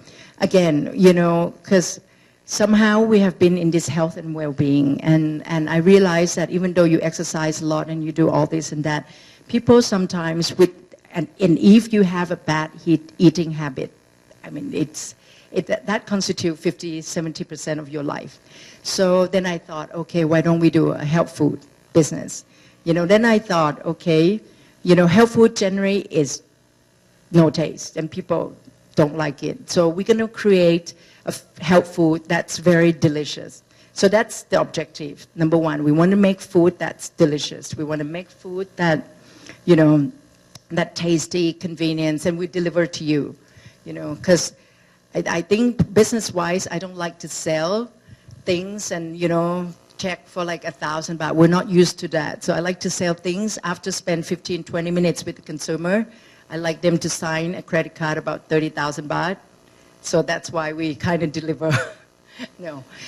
The concept is actually, I don't believe that you can be healthy eating once a week of healthy food. It's not good. I might as well don't eat it. So we decided that if you want to be healthy, you need to do this more on a sustainable basis. That's why we developed this concept of, you know, eating healthy, whether it's 1 meal, 2 meals, 3 meals a day. Again, you know, we have to understand not everyone will eat 3 meals a day. I don't eat 3 meals. People thought I eat 3 meals a day. I don't, because I just don't. You know, I can only eat 1 or 2 meals a day, even though it's my own food. And it's great, it's delicious, but I like my head, my mind, I need flexibility. I like my own freedom, you know. So, but it doesn't matter, you know. At the end of the day, the concept for us, for the Fit Food, is that we want people to start getting healthy, whether it's 1 meal or 2 or 3 meals a day. Anyway, we don't have a lot of time. That's why I kind of rushed through this. But I think at the end of the day, I think being entrepreneur, you know, like anyone can be an entrepreneur. I believe that, you know, we all have great ideas, you know. Obviously, when you have the idea, you probably need to refine it a bit more and more. Maybe a little bit market study, maybe not so much, you know. And then once you think that that's a great idea, then you, I call it dissect those ideas. And then you realize, then you think what has to be done in order for you to make these ideas into a business or into a product or service, you know. I never cooked. I don't know how kitchen works. Never mind. I mean, well, you know, then you study, you hire people, you learn from there. But I like to eat. All I can tell is that all the products that we do, I'm a consumer of the product. I am into this product. I believe in this product. I have the passion for all this product that we do.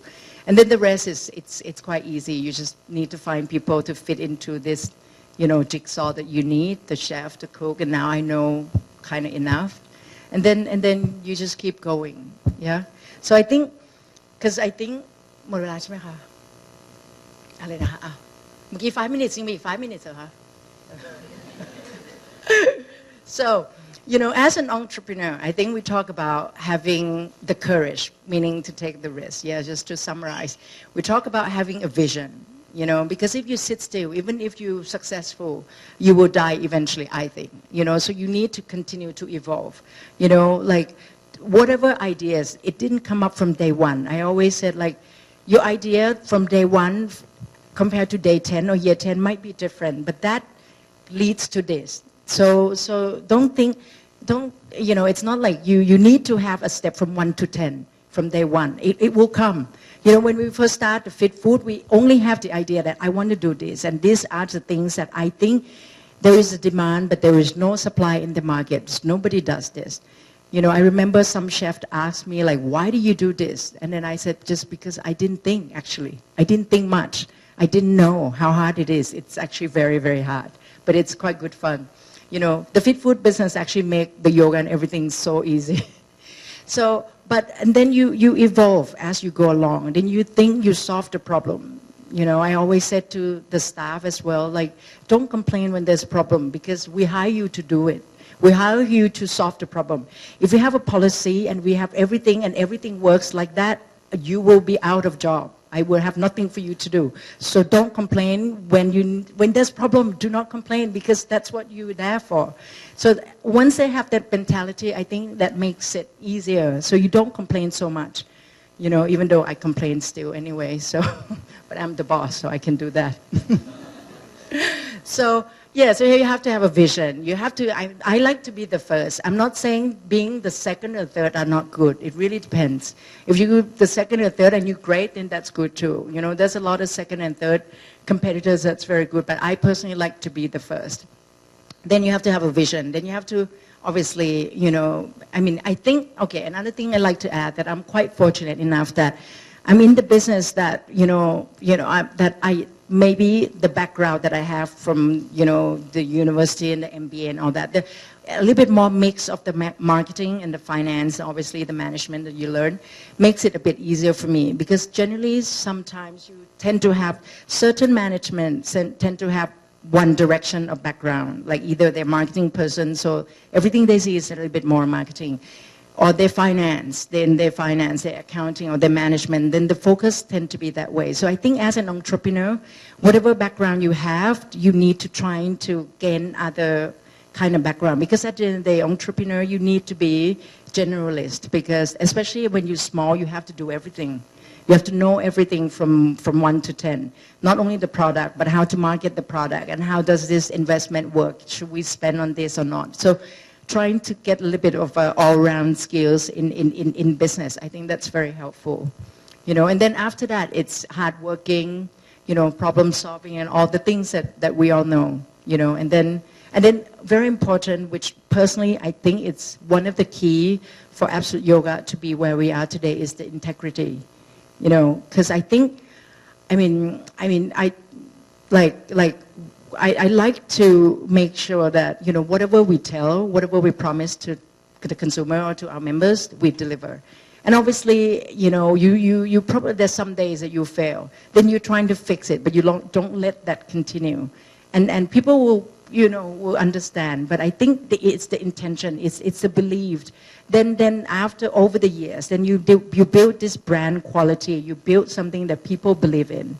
The other day, we launched Core Blast, and then, because we just launched, and then we sold it, we put a promotion, and then, just example, and then, and we sold it actually, like the sales for that week or that day was really good. So I asked the sales, like, oh, so do they like it, like the members? They said, I don't know, they never done it. Whatever we sell, we put a discount or whatever we absolutely do, they'll buy anyway. So it's good to hear that they believe, even though they never try, they believe that it must be good. And if it's on sale, then it's even better. So I think it's very important that, especially the business that I'm in, as you know, that it's a fitness business, there's a lot of bad reputation of all this fitness clubs that open and close and things like that. So people got scared. So you even need to make sure that, that you maintain that integrity in the business for the long term. Yeah? So I think we have a video, but I don't think we have the time, but never mind. I already explained a little bit about all of the products that we have. I think should I have the time?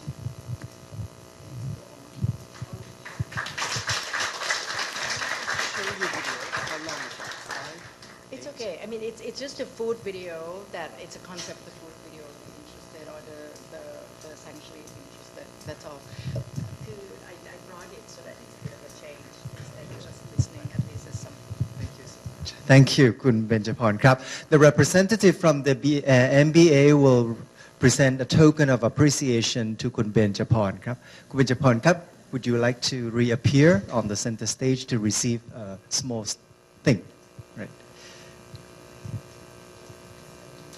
Isn't that wonderful that she touches on the very last thing, which is the integrity? And as you know, that Assumption University focusing on ethics, as Brother President mentioned in the earlier part, that ethics is one of the core value of Assumption University, and of course that's what we would like to impart to everybody. And it's coincidentally Kun Benjaporn touched upon the integrity and how things needs to really uphold to the integrity of everything. I do really like what she demonstrated to us, particularly when she said that if we have to make a move, then we have to make a move. And all the transition, the thicks and thins that she has encountered with. I think that could be summed up to what they call passion that she has had, right? Now, as promised, the three speakers will reappear on the stage here. And I think that will go to Kun Thawon first, or if you'd like to ask somebody in particular, I think we need a staff to help me with the microphone. So with this, I'd like to re-invite Kun Thawon to touch up a little bit that you might leave unsaid and you might want to add. And of course, at the same time, we shall have the Q&A to Kun Thawon, please. Thank you. Okay, you can tell how dynamic of the business from CEO, right? Mr. Paul, he speak very energetic, very right, and Kun Ben is very relaxed and comfort. For me, have to be very careful. Okay, 1997. Okay, that crisis. Watch out. The pain. Oh my God. Okay. Anyway, come back to AEC that's coming next year. I think we are ready. Okay. Why? Because of, I will not say because of my vision, but actually from the 1997 crisis. Okay. We have to move forward. We have to survive. So what could we do as a manufacturer? One thing manufacturer always talking about, cost down. Okay? And as the snack manufacturer, the main product at that time is seasoned squid. So the squid is very expensive. And it cannot be farmed. Okay? It had to be catch from the seas. And Thailand is known as very, very talented fisherman. Okay. So the squid in Thailand is getting less and less, and the price is more expensive. So we have to sourcing the squid from other source. So at that time, and it's also help us to cost down. So what we looking for the nearby countries. Okay, Myanmar at that time still not open to other countries. So Vietnam at that time is very interesting. That's why I go to Vietnam for several times, searching for squid as a second source of raw material. Okay, I have been there. Okay, let's say 13 or 14 years ago as a tourist and to source raw material. I have to been there for around 10 times. So I can board the first lot of material from the cold storage in Ho Chi Minh City. Okay, that's been compared to Thailand is come to Thailand and to buy raw material in Bangkok, which is still compare at that time still have the benefit is cheaper, like let's say 10%. Okay, and then we move forward. We to make it more gap, to make it even better. So we have to buy the whole lot. The whole lot, that means from size, let's say from size 1 to 10, we have to buy all and then to select and just use for the size for what we need and then sell out the size that we don't need back. Okay, to do that, we have more benefit. Let's say to buy a certain size, we have 10% cheaper compared to Thailand at that time. To buy the whole lot, but that we need a worker to select, to do things, we get 20% cheaper. Okay, that is the second step that we do. Okay, so that means we need land, we need cold storage, we need workers. But okay, we move forward to the second step.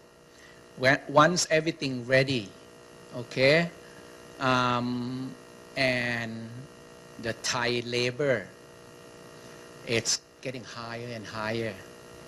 Compared to Vietnam, okay, let's say Thailand now, the minimum wage, 300 baht. Okay, Vietnam at the moment, minimum wage, 100 baht. So it's 1/3. However, if you go to some province that far away from the main city, you can get cheaper labor. Okay, my factory now is 180 kilometers down south from Ho Chi Minh City, which called Cần Thơ. Okay, 180 kilometers away. So we can hire 75 baht per day, minimum wage. And to do that raw material preparation, send back to Thailand. And then at the moment we do only value added part, seasoning, baking, so we can control our secret recipe and then sell and export. And beginning of this year, we do our third step, which we sent our machine, our old machine, rebuild. We sent out there, okay, to in order to prepare, in order to do the production, we have to start from 1 to 10. Okay, and the first part, raw material preparation, needs more labor. So we, which is selecting and roasting and roll and extend the squid. At this part, we send the machine to Vietnam, and we hire laborers in Vietnam to do that. And then that's mean in Thailand, from the 100 workers, we can save 40% less workers at the moment. Okay, we do, and I can target that, okay, the first quarter of next year, we will start producing the whole squid snack in Vietnam, because the market there, 90 million people, is big enough to do market there in Vietnam itself. And also, once the AEC is ready for 600 million people, at that time, I think both Vietnam factory and Thai factory will be ready to cover the market, which is, I think we make the right move for AEC because of the start from raw material sourcing. Okay.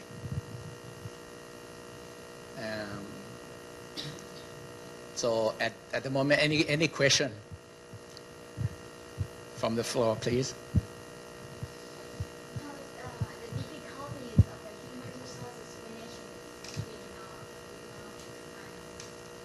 Okay, compare with the, let's say, workers, okay? You know, because Vietnamese, they have been go through many, fighting, and they have been conquered by Chinese for almost 1,000 years, and then French in the Dien Bien Phu, and then U.S., the North and South Vietnam. So this make Vietnamese very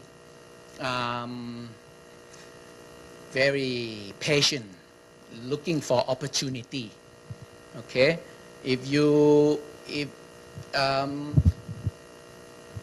sometimes we Thai that invest there, we will say that, okay, Vietnamese is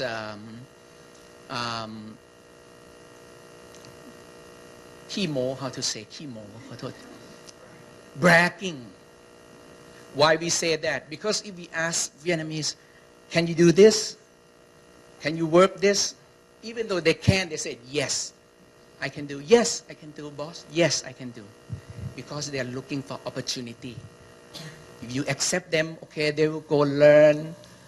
Vietnamese, many Vietnamese work 2 jobs, okay, day job and night job. And that's the difference. So it's a good way for the investor, for Vietnamese worker. Very patient, endurance. But you have to make the rule and regulation very clear from the beginning. You can do this, you can do that. So everything will be okay. Compared to Thais, we know that, okay, they don't want to do this, they don't want to do that, they don't want to do a dirty job, they don't want to do smelly job, something like that.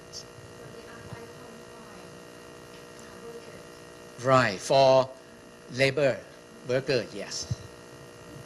For the middle management, I think they still lack the skill for the middle management.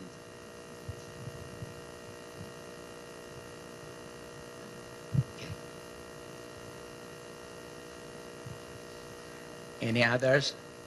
For our peanuts, we also have the plan. We are coordinate with Thai investor in Myanmar. Okay, because now Myanmar it's open for investor, welcoming for investor. I know one Thai investor who is a Red Bull distributor there in Myanmar. His name is Kun Grit. He has been there for I don't know, more than 20 years, I think. So I have been talking to them to do something like what I did to the squid, because now we have fully automatic coated peanut machine. So what should we do with the old machine, the manual one? Okay, so I talked to Kun Grit that, okay, why don't we join together to catch up Myanmar market coated peanut, because Myanmar still very price sensitive. So I have the machines manually in Myanmar, cheaper labor. Okay, so manual machine, that's fine. We have the recipe, we have the experience, and Krunkit, he's there, very experienced distributor. He knows everything. He knows every shops in Myanmar. So we're going to start this formula next year with the coated peanuts in Myanmar. So this is what we plan for AEC next year. Okay. Any question? Thank you. Thank you, Kun Thawon Techakraisi. Next, Kun Paul might want to share something on his final part. Yes, if you might want to add something. And of course, if any of you would like to ask him. Does anybody have any questions? We'll start off that way. Speaking loud enough. Yeah. As we could see in all the stories, you had, I didn't understand what I'm asking. You had like kind of family who had like the base for the business, like the small business who were growing. She had financial support. Financial support from the family as well. Yeah. Like in your situation, you were born in Thailand, and it's not that easy to get the financial support. Sure. So you were talking about a lot of investors which are looking for startups, which are looking for investors. What's the best way to approach it? What is needed to get your Startup events, LinkedIn. We had one guy. I was in Sogo then, and he came in. He wanted a meeting. I was like shrugged him off. I was just too busy, right? Comes in again. Like, I'll be waiting outside. I'll wait for a meeting outside. And it's like, you know, I was in meetings, right? So it was a couple hours. Anyway, he was so persistent. Third meeting later comes in, and he asked, and I'm going, wow, this guy went in 3 times, right? So he had the tenacity, right? That drive. That's already like a qualifier, right? So this guy's like gonna take no for an answer. Comes in, so I'm like, all right, pitch me your idea. It's like, okay, I'm a gamification platform. Everything's going gamified, right? Like, you know, you win points, rewards. You know, he makes you do things, right? So he's like, I used to be a gamer, blah blah blah, and you know, I game testing. So I listened to him, I'm like, all right, I don't know how it's gonna work. I'll give you 20K. You sit down in the desk, put up some developers. I want to see like MVP. It's called the minimum viable product, right? I want to see some results like 2 months later. So I just analyzed and watched the guy, and he's hustling, right? So that was a test for me, and eventually we put in 20K, 50K, 100K. So he just raised about $1.5 million from AIS recently. So you can almost tell the individual from when, like, how they are, as in the personality and the drive, right? If you're not an individual and you don't have that entrepreneur drive, you're either smart and you have a team already in place. Like, you know, in universities, we see a lot of students that they actually pair up together, right? There's a tech guy, there's a marketing guy, you know what I mean? And, you know, mostly usually tech, marketing, finance, right? And or business development or sales. And they already have a team in place, and they have an idea, and they're really, really gung-ho about it, right? So, I mean, for us, how we started, my brother and I were exactly the same way, right? So, you know, we went into that company and said, hey, we'll work for you for free. We'll do our own desk in there, right? So, you know, in the very early days when you have nothing, you have to leverage whatever you can get, right? And so, you know, you go to, today, there's startup events, there's LinkedIn, there's Facebook, there's so many tools, like, you don't have an excuse, right, to actually, you know, be able to connect yourself with the right partner or other entrepreneur or founder, right? The only question is, how hard are you willing to work? And you can kind of spot the guys that are trying to do the shortcut versus the guys that are trying to go, you know what I mean, like willing to do it the hard way, right? And the guys that are willing to do it the hard way, trust me, we're not the only investor that's coming in talking to them, right? Everyone is going to be talking to them.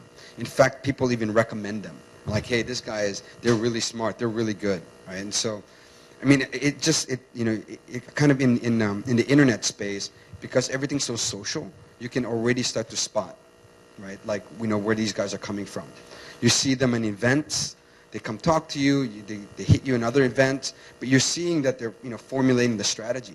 You have one guy coming in, pitching you an idea, and you're like, and you go, I don't like the idea. He goes, look, you know, I'm going to come back with another idea. I just want to show you that, you know, like, I will keep chugging at this until I find a good idea, right? But that perseverance for me, passion, I think is more important than even intelligence.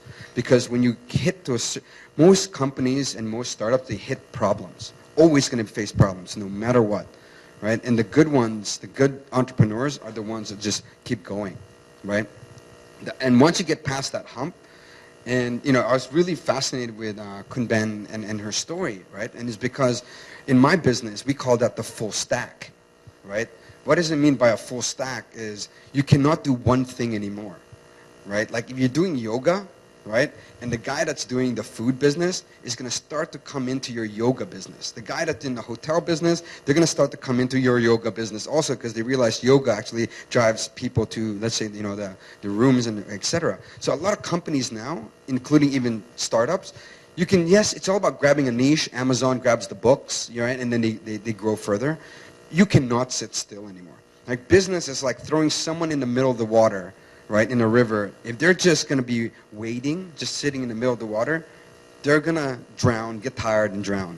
You have to always be swimming, right? Always be going in one direction or a direction, like, period. And a lot of people usually, back in the day, they used to build things, sit there and go, okay, let's see how this works, right?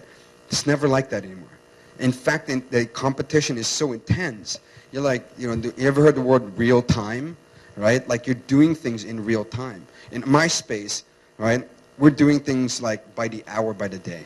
And it's very difficult, right? So anyway, but when you see people, and you can just spot entrepreneurs, and you can spot people that are driven, and if you don't have it, it's okay. I would recommend, like, go work in a company and figure out how can you do hard things in that company. Like, just, you know, go up to the boss and it's like, okay, what is the hardest thing I can do? Like, you have to lay some people off. Okay, I'll do it, right? And the guys that do that, I'm telling you, like, that is a very valuable, I would say, lesson. Find whatever is hard and do it, right? Because that is basically what business is about. And then when you get bigger, like as your business gets bigger, no matter what size, right, the problems are even bigger and harder, right? And so, but, you know, starting that out, figure out if you actually have that passion by trying to just to do that with your existing business or model.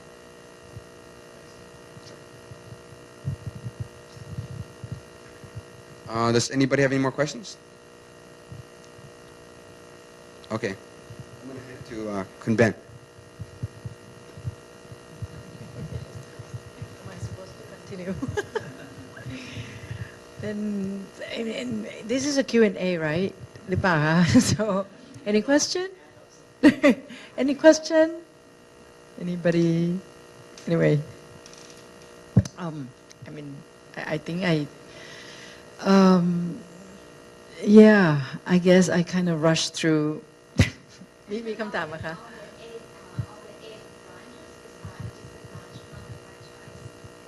No, they're not. Okay, that's another good point. So, yeah, so no, that's we own all of it. You know, we have two franchise, one actually in Hat Yai and one in Amsterdam. Don't ask me why. I guess the owner loves it's the same thing. The owner has other business but loves the yoga and wants to do it and all that. Yeah. So, yeah. So I guess, you know, kind of towards the end of it, I kind of, you know, wrap it up a little bit in terms of like, but like Kun Paul said, you know, like we. Sure. Sure, I'd love just to ask a question. I find your business very fascinating. My curiosity is that, do you have investors? And do the investors ask you, like what's your exit strategy? Or what's your exit? If there is an exit. Mm-hmm. Like, how do you... Yeah, I was thinking about using your business too. No, the answer is no. You know, like, yes, no, at the moment, no. I do this again. We don't, because again, we grow quite slowly, and me and my family, we were quite traditional. You know, I mean, there are so many people that come, but not at the moment. That's the answer. It's not yet, but I would see that yeah, it gets into the funding bit. Like I said, you know, I was lucky enough to be able to fund through my family a little bit at the beginning, and after that it's all organic. You know, you use the profits from this and you fund the next and that. So I'd say, like, you know, I take risk to, you know, in certain angle, but when it comes to financial, we are quite solid. We like to, you know, I like to be able to sleep at night, even though there's protests everywhere and flood, which we have a series of every years. You know, Thailand, it's great, it's fun. You know, every year you have something. You know, so I like to be able to sleep. So, but that's me. You know, I mean, we take certain risks. I like to take risks on the business because my passion, it's like, people ask me what my passion is. You know, they tend to think that I'm very attached to the yoga, to the business, but I'm not. You know, I like to practice yoga, but I'm not. And I believe in the business and I love what I do, but how should I explain, but I'm not attached, because I think at the end of the day, you can't be attached to this, because when I mean, let's hope it's not, but when it failed, then you go with it, you know, or you can't sleep, put it that way, which I can't sleep. Even all this thing, you know, during the protest, you know, it was a joke. So we closed this studio, that studio for 5 days because we can't, you can't access, then people can't come, you know, to a point where I have you know, we have a normal schedule, we have a weekend schedule, we have a public holiday, which this event happened all the time. And I create a protest schedule. So whenever there's a protest, my members know this is going to be the schedule. So I mean, I've done it too many times that I just put it permanent. You know, so it is basically unexpected event schedule. if this happened, you come at this time. Anyway, so yeah, so I think to answer, so for all this time we've been funded through our, organic.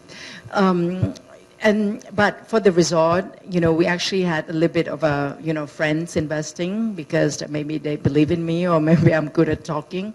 And we have actually bank lending, like it's quite interesting. To me, I believe that there's always a way if you want to do things. For this, for example, I'll give you an example for the resort. So obviously it's a bigger project.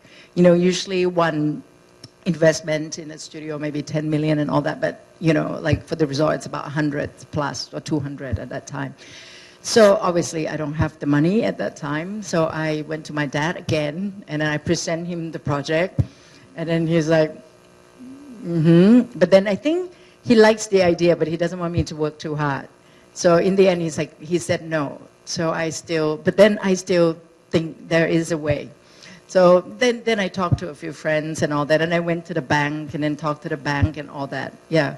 Then I get all the funding there, and then I come back to my dad 6 months later. But that, by the way, I bought the land, put down the deposit, but still need more money. And then I got all this remaining funding. So, I mean, he has no choice but to fund me. But he has no choice. I already put down the deposit and I need this extra money, or I will be owning 10% of this place, which I don't think you like that.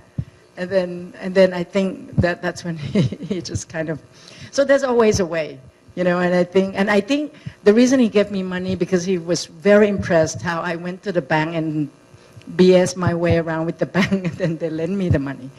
Anyway, so far has been like that. The exits for the resort, there's actually has been talking, there's a potential, there's people interested. But I think at the end of the day, I mean, everything has a price. If there is a right price, then there's a right time.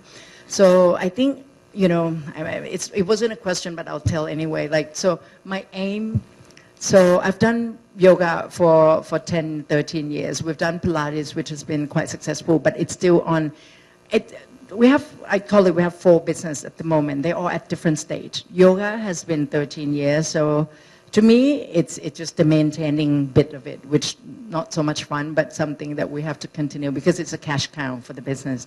And then Pilates is growing. So you still need to continue to build it. And it's at the stage where we think we have a great products, but obviously you need to continue to build the market. I always think that you can have a good product or great product. Crap marketing is not going to go anywhere.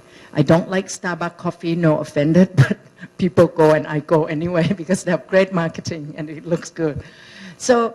So you have a great product. So that is where it is, where we need to build the market. We need to really expand the market, which I believe that, it will take off like the yoga has taken off in the US or whatever for the next 10 years. And then we have the sanctuary, which I think is still a growing business. And that's a huge expansion that potentially, but that expansion, meaning, like the way I look at it, it's like, how do this concept can be replicated so many places.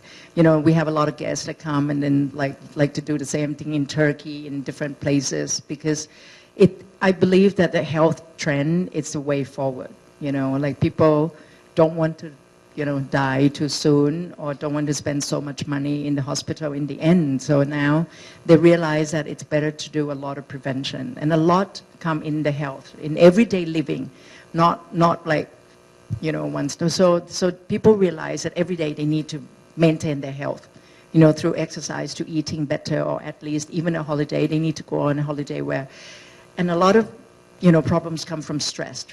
So fortunately, the things that we do really help release a lot of normal daily stress.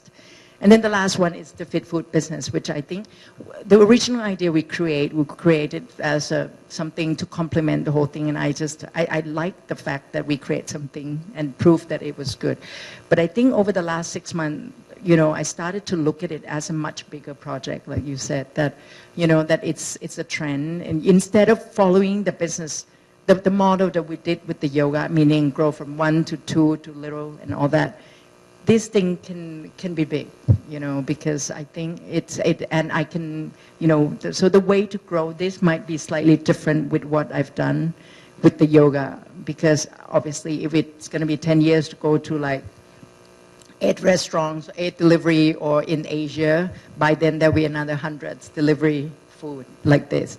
So this needs to be fast as well. So I think, yes, the answer, we will be having some potential funding next year that I think, you know, but it's still in here. So, okay.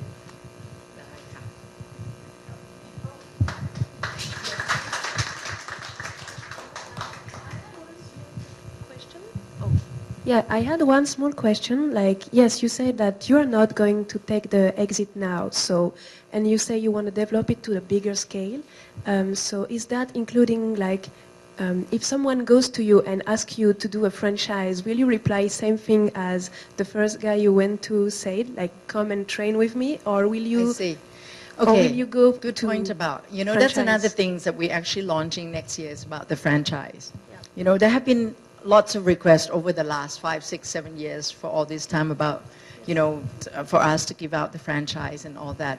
And I was a bit hesitate, you know, for 2 reasons. One, my personal reasons, because I don't want to work too hard. You know, it's just me.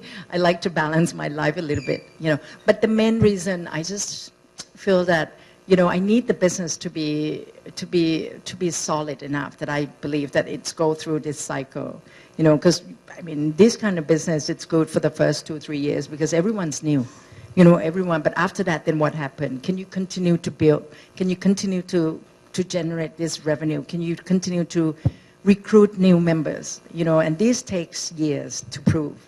And I think, and obviously with the new competitors, all competitors, God knows competitors come in, there's a lot of factors that go into it. And I think we're definitely at 13 years, we're definitely at the level where we have gone through all that. We have competitors come, big one, small one, come and go.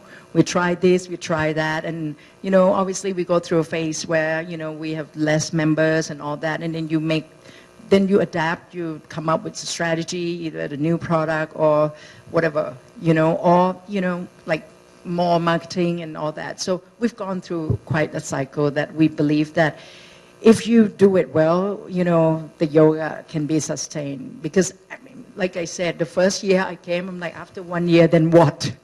then what? I don't know. I mean, you don't know how long is people going to practice yoga for. But I think 13 years, it's proven that yes, this thing, I always said, like, you know, people, when they come in interview, sometimes they ask, like, it's yoga kind of gone out of fashion? And it's like, people still do aerobic, right? They just don't talk about it because what are you going to talk about aerobics nowadays? It's not going to come up in the news like, oh, aerobic is a new thing. No. You know, people still do. But it's not new anymore. That's why it's not in the news. But people still do. The benefit's still there. So yeah. So I think we're at the level where we're comfortable enough to do the franchise, you know. The same, it's just me, my philosophy, and also, you know, how I worked, that I want to be able to sleep. You know, people asked about IPO, this kind of thing. You know, like my personal opinion, I don't think the business is big enough to do an IPO, whether it's a small one, because at the end of the day, I don't want to have to, you know, scratch my head and trying to see how I can build the growth. But the fit food is a different story that I think everyone needs to eat. So it's a different story. It's a market. It's a different size and a different kind of thing. So that's why to answer the question, I think you know, my aim would be to take this much bigger than what we did with the yoga. Yeah. Thank you, Kun Benjaporn krab. I think we have had wonderful speakers with wonderful time together, and if you remember them mentioning about their times dedicated, contributed in anything, we must say that these 3 hours that we have been spending with them, and of course sharing their precious time, because without coming here, they would do some other things, making more money, but now they spare their own time for us to make more money, whatever. So ladies and gentlemen, thanks to all the speakers to have spared their time for us and to have shared with us valuable information and tips necessary for our MBA community to learn and to grow as well as to prosper. So to the 2 alumni, we are proud of you. And of course, to the guest, Paul, an anthropology trained of the alumnus, as the alumnus of the UC Berkeley, we applaud you. So with this, I'd like Brother Bancha to just come and help us to conclude with a few minutes, and then we would adjourn. So Brother Bancha, can you just please give us the final talk? So once again, in the world of academia, we have a triangle. A triangle, one side is a theory. Then you put your theory into practice. And in practice after that, you have to test your practice whether it's right or not. So you have got a research.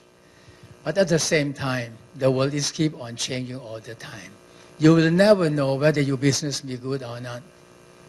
Unless you test it all the time, you will always be on the lookout. But I think that all the 3 entrepreneurs, they are doing that all the time.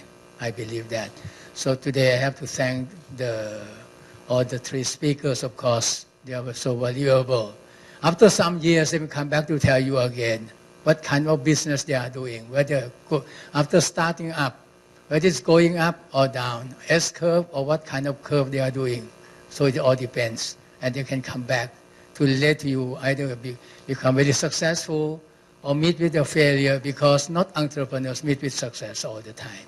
Okay, so I thank all of you, the 3 of you, for your valuable time to share with us.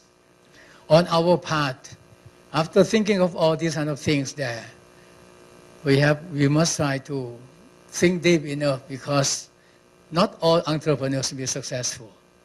Not all entrepreneurs have, your investment. Sometimes you have to borrow from the bank, as some of them they are doing. And you can look at the 3 of them. They are from different things there.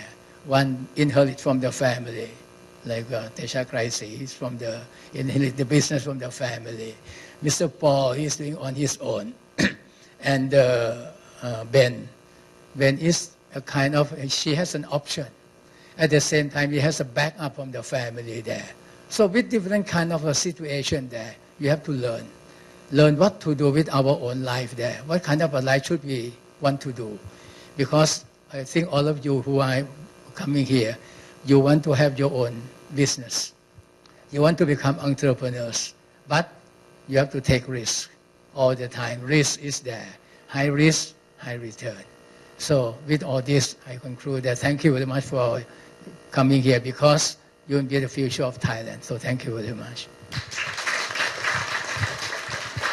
Thank you, Brother President. And this concludes our MBA Case Conference Episode 1. For those of you who would like to follow up with this, so here, iTunes U on the Apple App Store. So please turn it on then you will know and you will relearn again and again. Thank you very much. Look forward to seeing you in Episode 2.